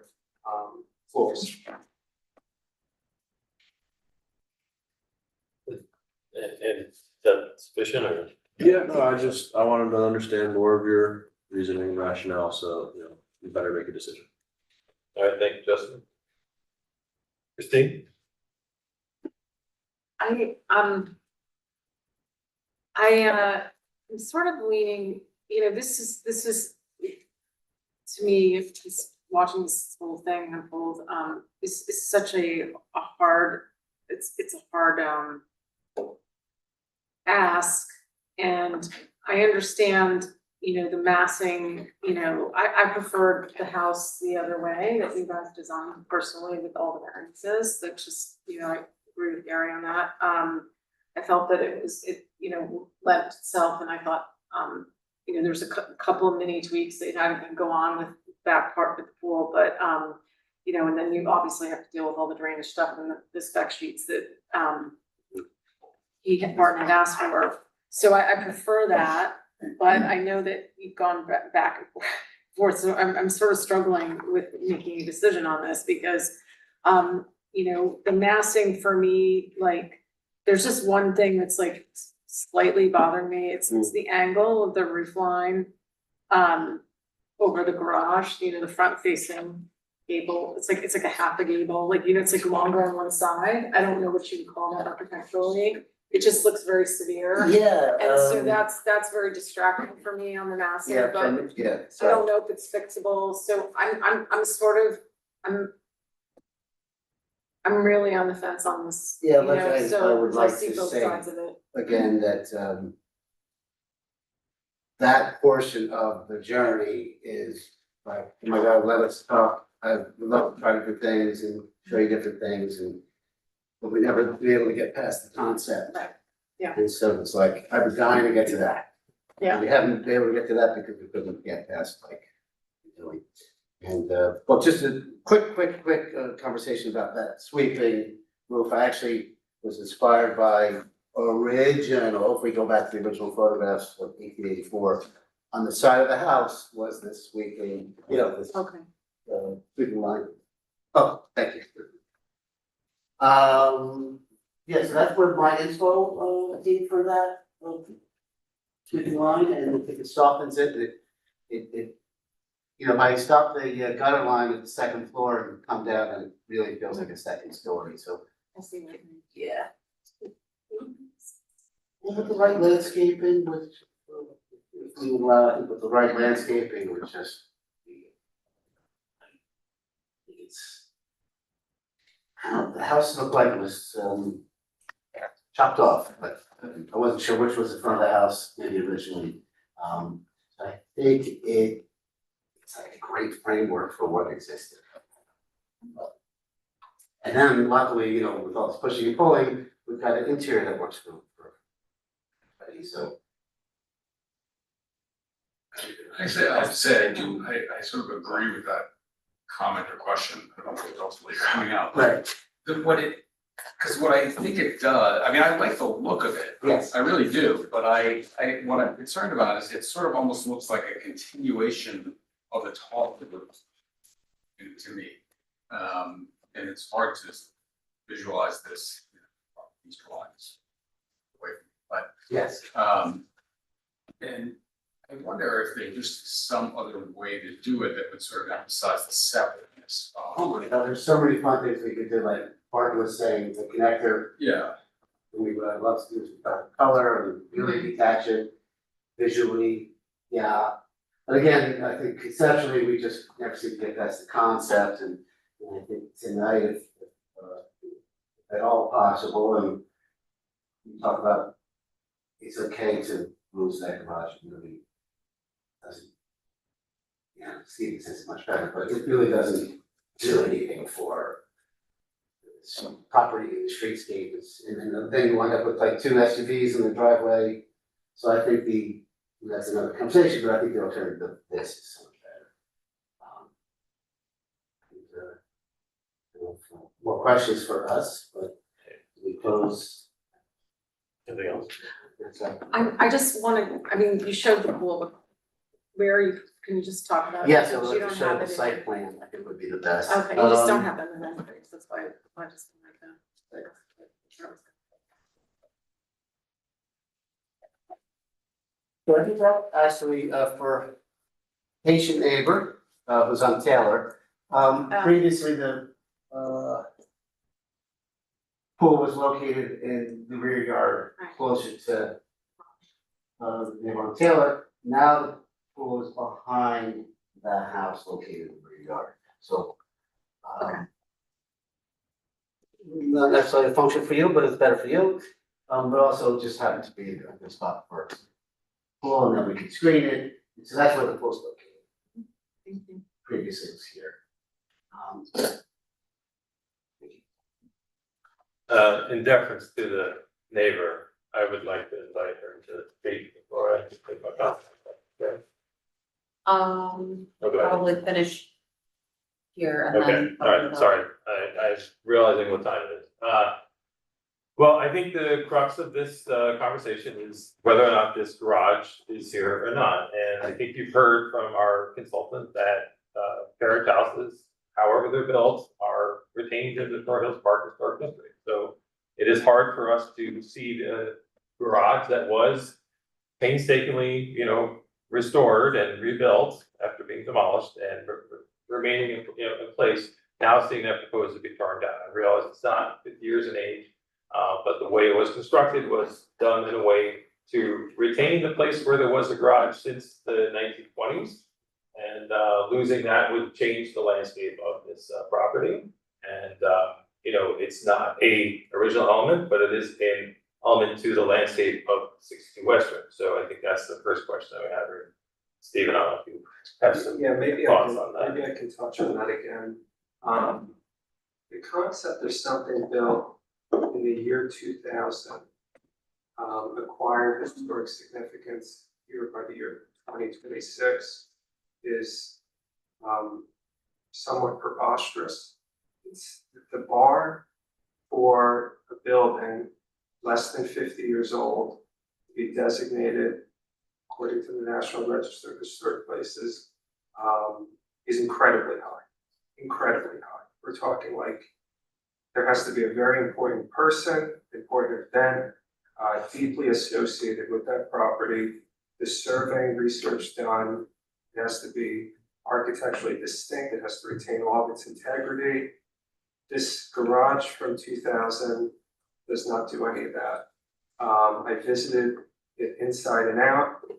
It was most definitely built in the year 2000, like all the way from the foundation, the footings up, all brand new. It's not a restoration, it's not a reconstruction. It doesn't look anything like the prior structure. It likely doesn't look anything like the structure that was there in 1920. The house in 1884 was built, like you said, without a detached garage, detached shed, carriage house structure, didn't have any of that. And I think what this addition is doing, while it has a garage program in it, the way it's been configured is as you look at from Western Drive, it's virtually imperceptible that it would be a garage. It's very difficult to see these three garage doors from Western Drive. So I think the HPC should understand this as an addition and a non-historic element that was added to the site being demolished in order to facilitate really the driveway so that the addition can function. Okay, all right, thank you. A couple other questions. Can I say something? Oh, go ahead, Barton, sure. So this garage is not being surveyed or viewed on its own. It's not the only thing on the site. It's just a contributing piece to the site, as is the kitchen that was designed. These are just additions that were made over time. Yes, they do not have historic significance in their own right. Of course, we all understand that.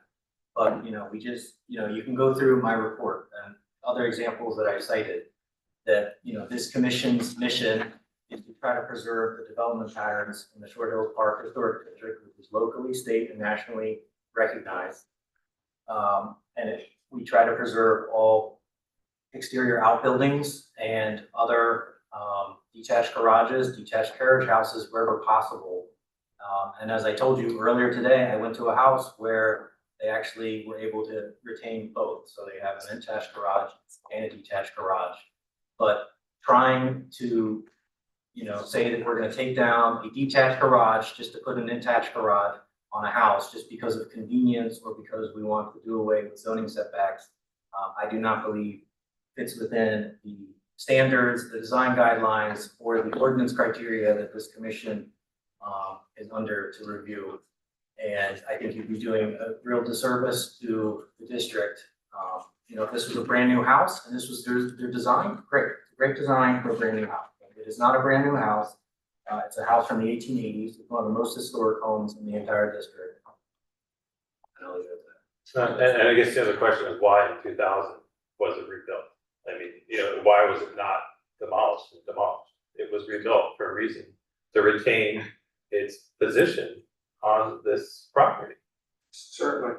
I think though that the commission needs to draw the line pretty firmly between what is historic and what is not historic.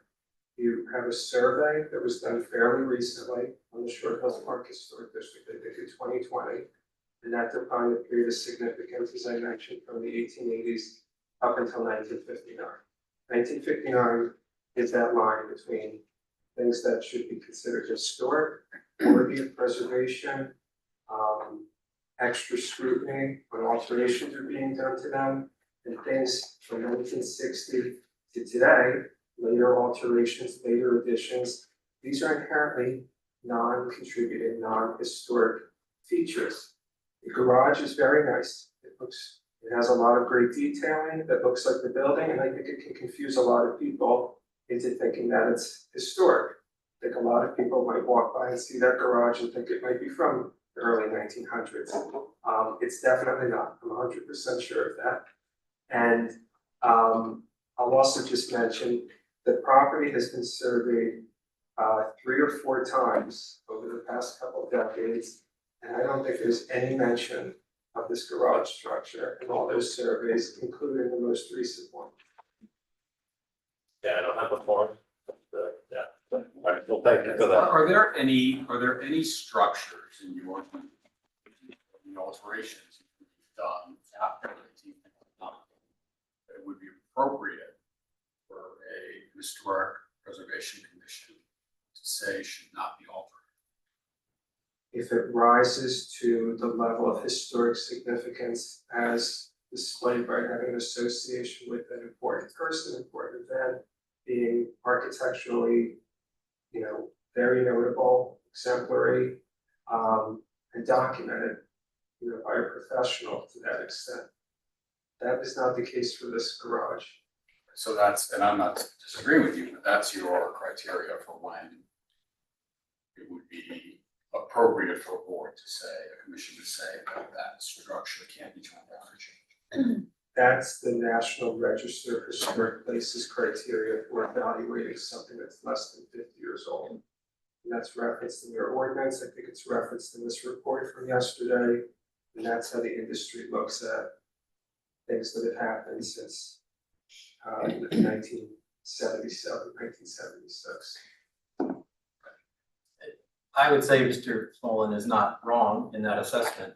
What I would say is that, you know, commissions, not just this commission, but any commission in New Jersey, every single time a house comes in that's a non-contributing structure and says, I want to demolish it, that is not part of what we do. We look at each project and application in and of itself. And obviously a lot of people do a lot of good work trying to save these structures, keep all that embodied energy out of landfills, and all the non-contributing structures, you know, are in our ordinance.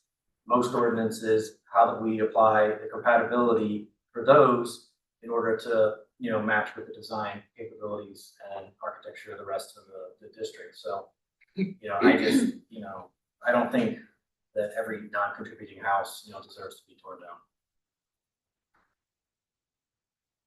I don't know whether we're gonna be voting, I assume we're gonna be voting, but I don't know.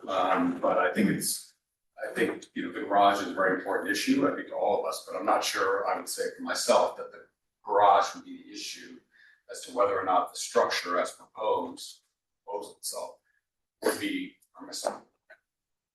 I do have some questions on the building itself, the proposed addition.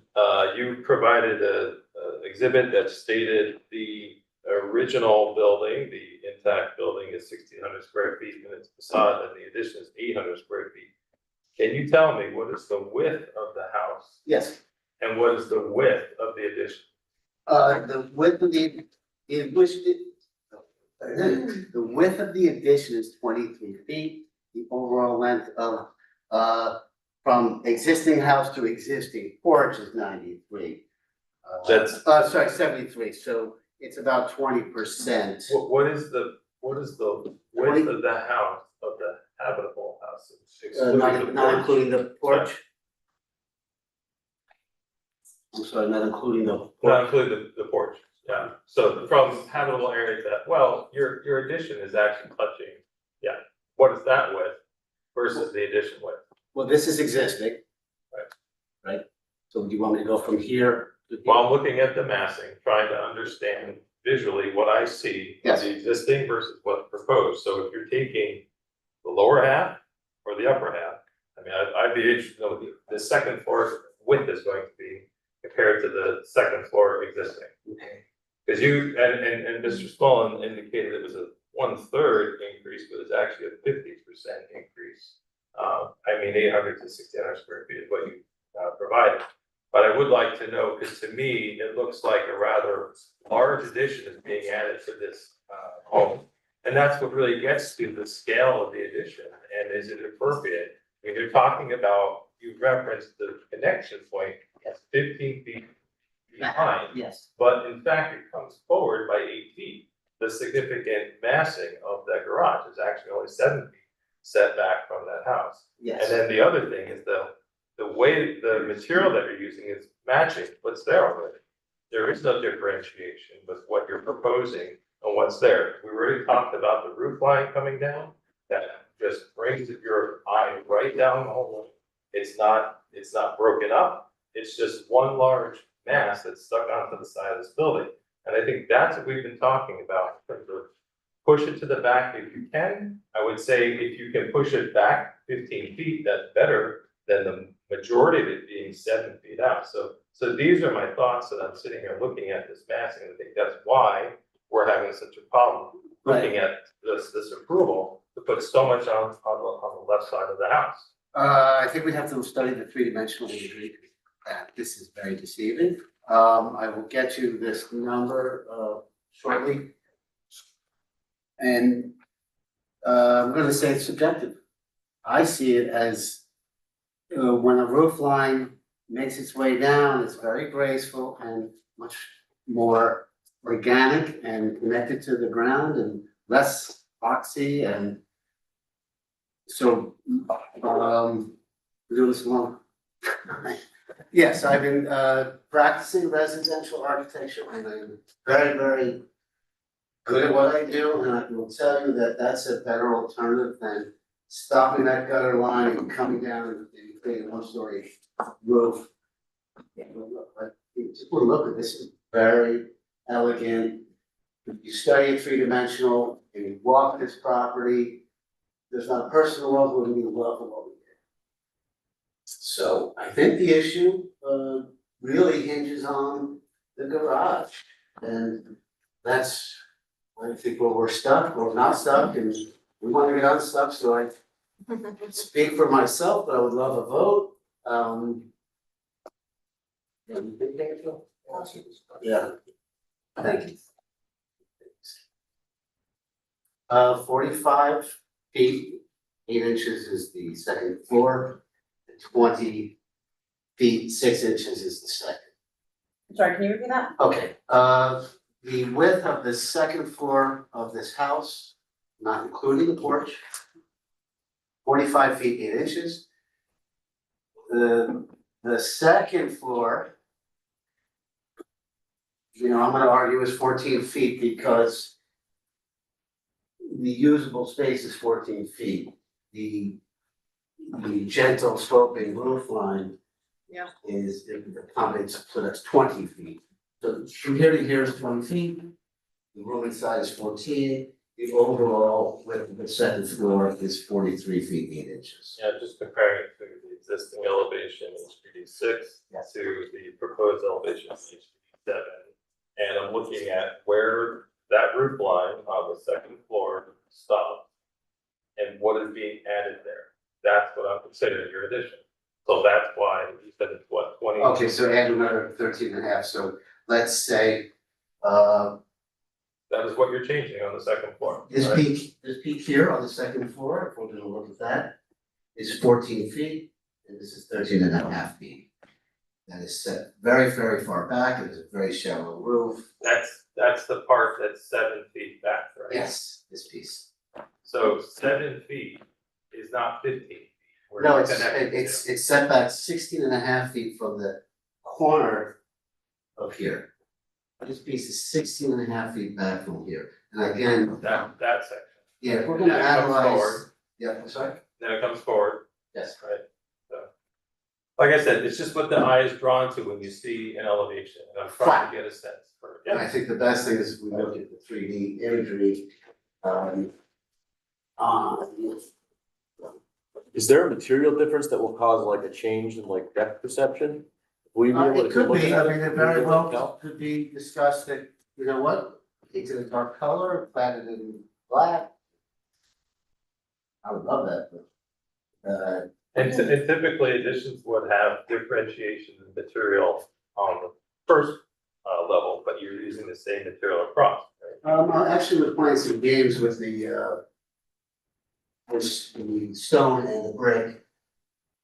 So I think what ties it together is this decorative banding, this brick banding, and I think by bringing the stone, because I think the existing house is very horizontal in its detailing, and I want to maintain that, and I think by keeping that bottom layer stone, it minimizes the what this mass would look like. If I use the cedar shakes, it's gonna be much larger in its visual appearance.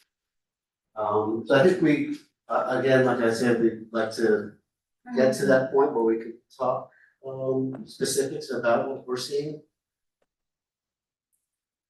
And I guess the other question is there any way to push it back further? No.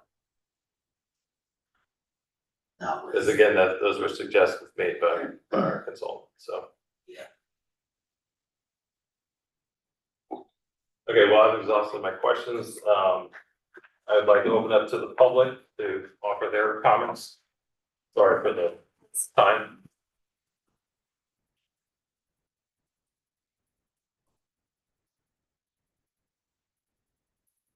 State your name and address, please. Jennifer Mulvaney, 8 Tower Place, Short Hills. And I'm sorry, how to spell your last name? MULVANEY. Thank you for the testimony you're going to provide this evening. Will be the whole truth. Yes. So, I'm not gonna talk about the garage, just a few things. I personally, happy, thank you for moving the pool, I appreciate that. I still would like to see an engineering plan, because I feel as if even with the pool moving, there are pre-existing issues with runoff, and even on an uneventful day, it's pretty extreme, and you can see that from the pictures that perhaps you've taken from the driveway, that our walkway is deteriorated just from rain and runoff.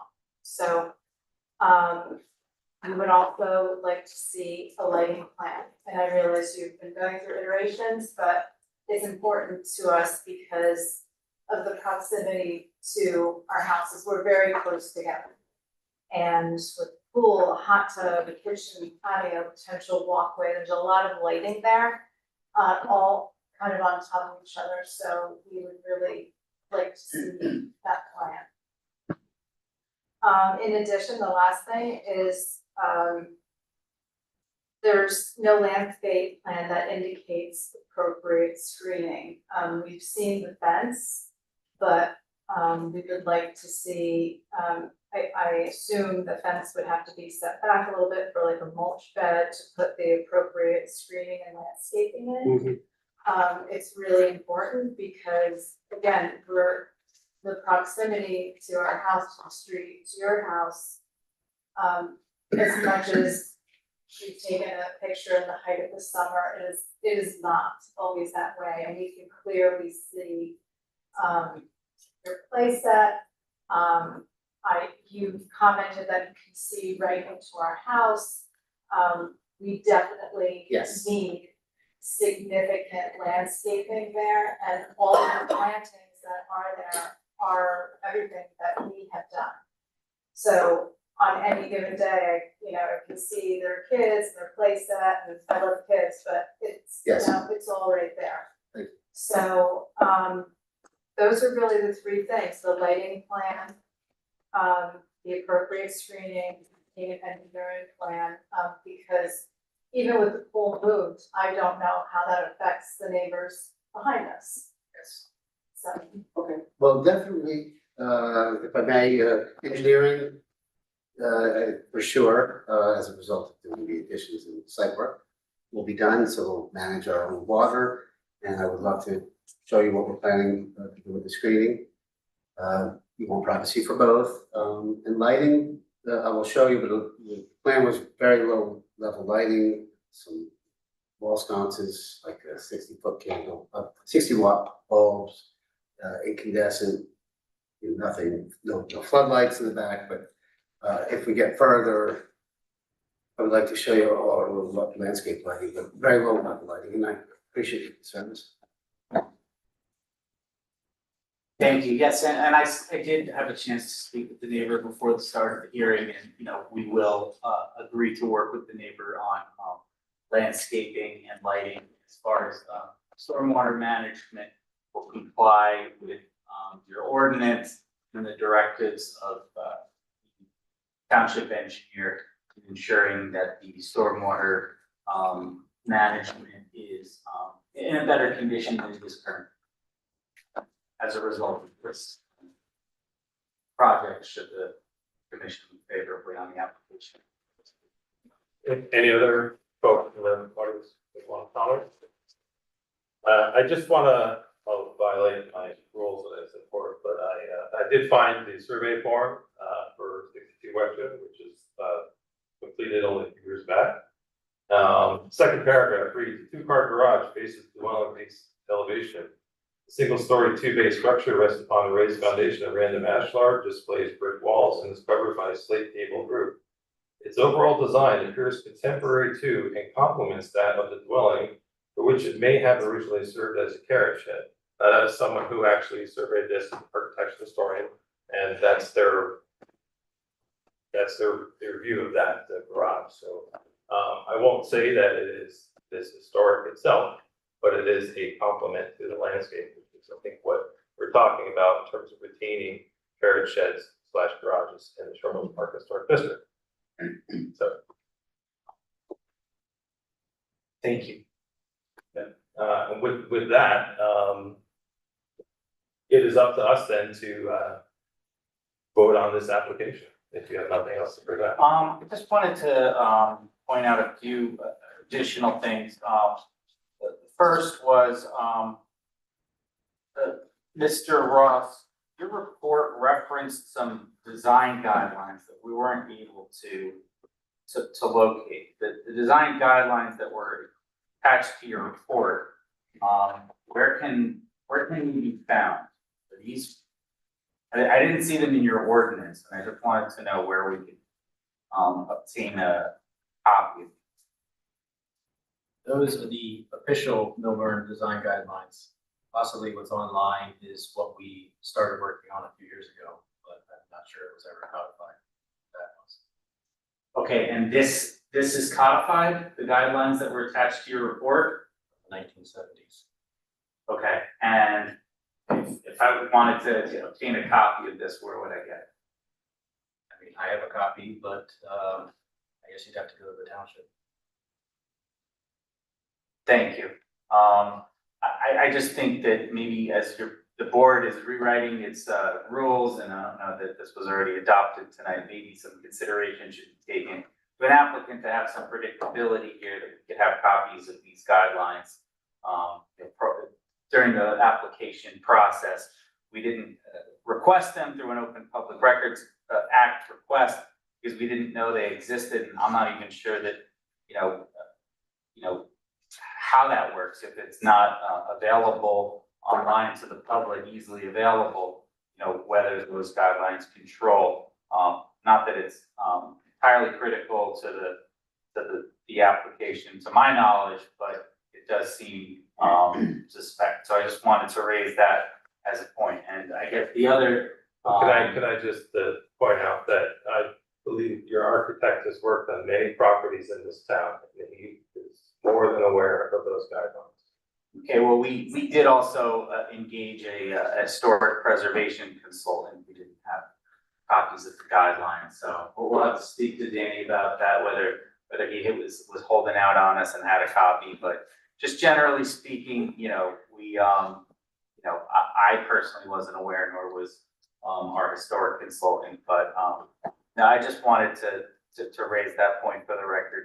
One other thing I wanted to raise for the record, I was gonna ask, do we want to talk about some of the other approvals that have been granted? Do we have an exhibit or something, another exhibit about?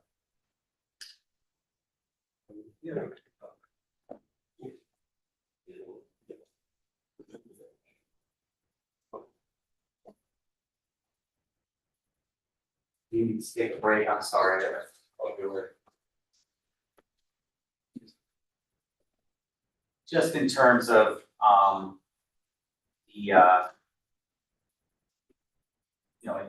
when dealing with historic preservation ordinances, generally, and in dealing with, an application such as this before the board, I think that this commission needs to make sure that the rules are being applied consistently, so, okay, yeah. Can we take a quick 2-minute break? Sure. I know it's a late hour and I appreciate everyone's time.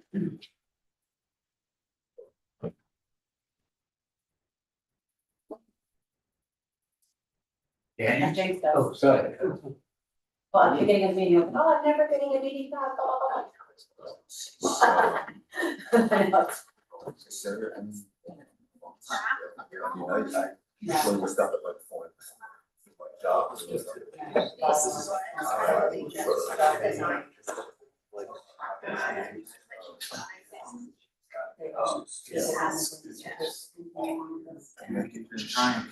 Go on. Yeah, I think I'm gonna.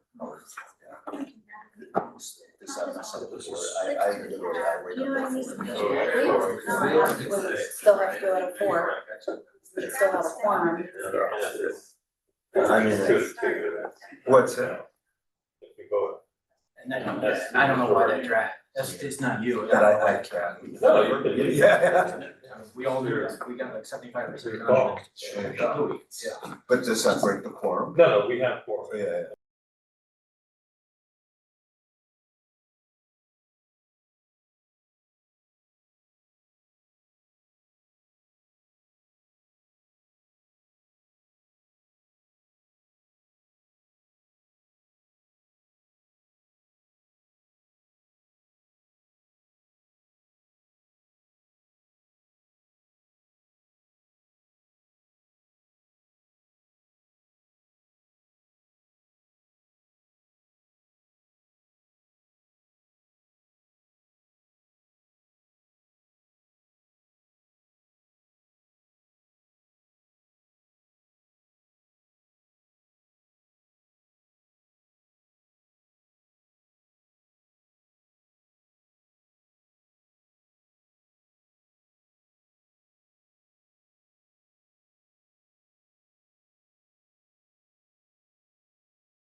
Back on the record? Sorry, Sarah. Yes, I'm just trying to go on my phone, I always like to check. Thank you.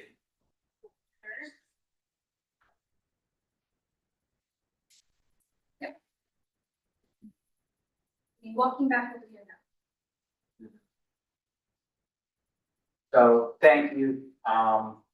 Just for the record, we're huddling up because we were debating whether to show specific examples of other sites in Millburn which we think are additions that are somewhat similar in nature, may or may not have been approved, but we've decided to reserve that. And we want to ensure that the board making its decision is applying the law consistently. But at this point in the evening, we are going to ask for the board to take a vote on the addition, at least from a conceptual standpoint. And we would agree to work with any subcommittee to work out the finer details about facades and some of the more finer points of the design. But we're requesting a vote on the concept. On the design.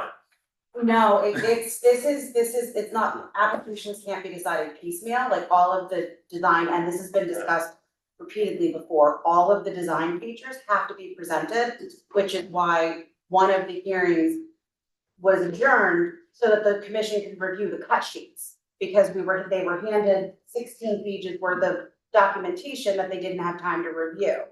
And then, so. Well, I guess it's been my understanding that this body has granted approvals subject to conditions. So I guess what I could say instead is that I would welcome that the board impose any conditions to give any specific aspects further review.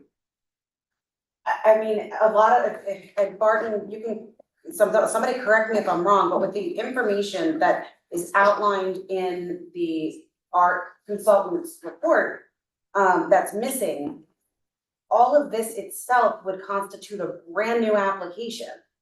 So it's.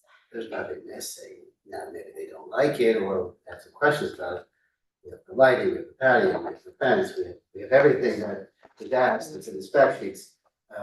It might require further detail, but I have seen many HPC specifically that says, okay, we're gonna approve you, but we want to see the spec on the lights. We want to review the window. I remember the modern house that was approved in the district. They even said, we're gonna come out and we're gonna have a subcommittee that's gonna review the colors, materials. Let's approve it with that. I mean, that's seating. I don't have that much experience upon the board. What I have seen, it's even happened to me on other applications.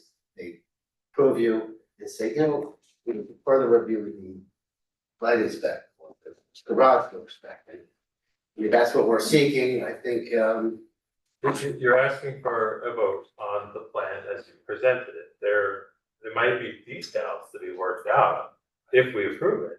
But you're asking us to approve the demolition of the garage and the addition of the house as you presented. That's what you're asking yes, I for. think, but And with the that's- condition that we would, before we order windows, we would have the blessing of the board or continue our conversation about materials and roof lines and. I was speaking more to some of the suggestions that were made, like using a darker color on the addition to make it appear more recessed, those kinds of details. Yeah, not so that's details. one thing, Danny. I mean, Yes. roof lines is a different thing.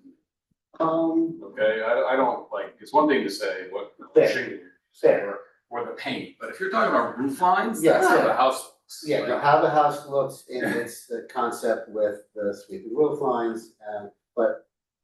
Well, So we're voting on your roof line if we're voting tonight.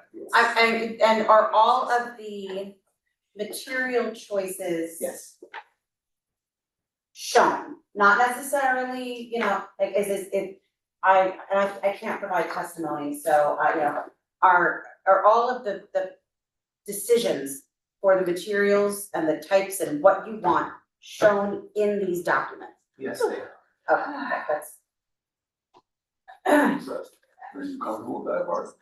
I would respectfully disagree. I think it's much more than we had previously, I give you that, but you know, like I said earlier, all these different, Okay, if I can, respectful of time, I don't know, give you a few examples of what's missing. so. I mean, HVAC condensers, we usually get cut sheets on that and location, I mean, obviously you're gonna need new condensers, where are they gonna go, how you screen them? If that is any part of that picture. What you'd have to do, as Ms. Cox said, you'd have to do a separate application just for that, minor application. Yeah, I mean, that kind of thing, just like I said, we're all sensitive to it, and maybe me more than you guys, but we've been doing this a while, and I think we really, put together a nice package, and we are on record testifying that we are open and amenable to working with materials. Just a question, if materials were missing from the application, why were we using? So it's complete, based on our current checklist, you heard tonight, we're revising that to make it a little more stringent. But we applied before the current checklist was adopted. So you're complete with the right documents to be in front of this board. We just, when going through the fine tooth comb, pointed out there's more things that would be helpful for the commissioners to understand. Thank you. So, I mean, and just for the record, you've got 4 commissioners left to vote, you need 3 yeses. So if you decide to go to, if you decide to go to a vote tonight, I wanna make sure that it's on the record that you know you only got 4 commissioners and you need 3 to say yes. In order to approve.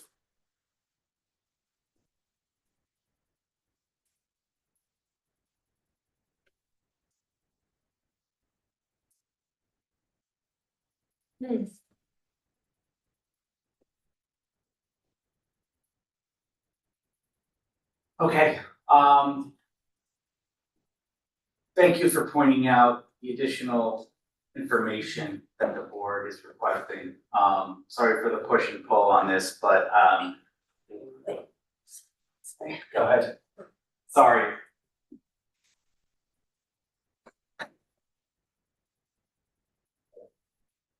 Quite a bit of push and pull tonight, but yeah, we're gonna ask the board to take a look this evening, so understanding their board, thank you.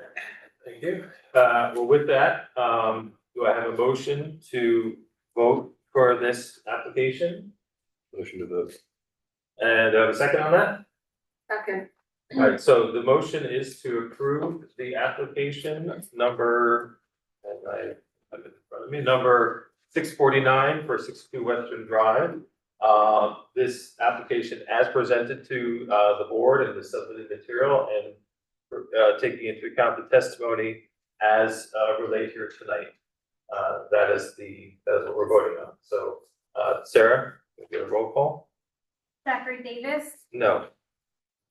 Gary Rosen, No. Justin Salen, No. Christine Beth. No, I would, I'm not allowed to add anything? No. Okay, I just wanted to ask if I make a comment, but no, I would say no, thank you. All right, so sorry, that is a no vote on the application. And I encourage you to come back with another application if that's desire. And I also encourage you to work with our consultants, things that may actually move through this committee. Thank you, and thank you for all of you for staying out to this late hour. All right, so that is the last okay. Agenda again. That is the last on new business. There is no open meetings in the public, there is no public, so I'm going to go past that. There are no discussion items because you took care of the updates, application checklist. And with that, I'm going to adjourn this meeting of the circuit. Motion. Let the motion that. All right, motion to adjourn. Second. And yeah, we're good.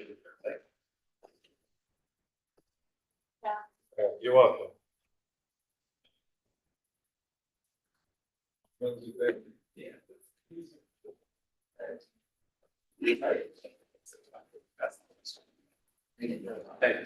Nice to meet you. I know you by name. I worked with Newberry engineer. At least there are Yeah. I knew of your name when I saw it. Nice to meet you. Yeah.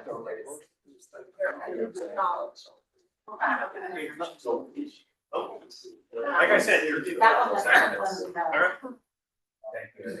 Oh, thank you. Thank you. I know, I was just looking at my notes.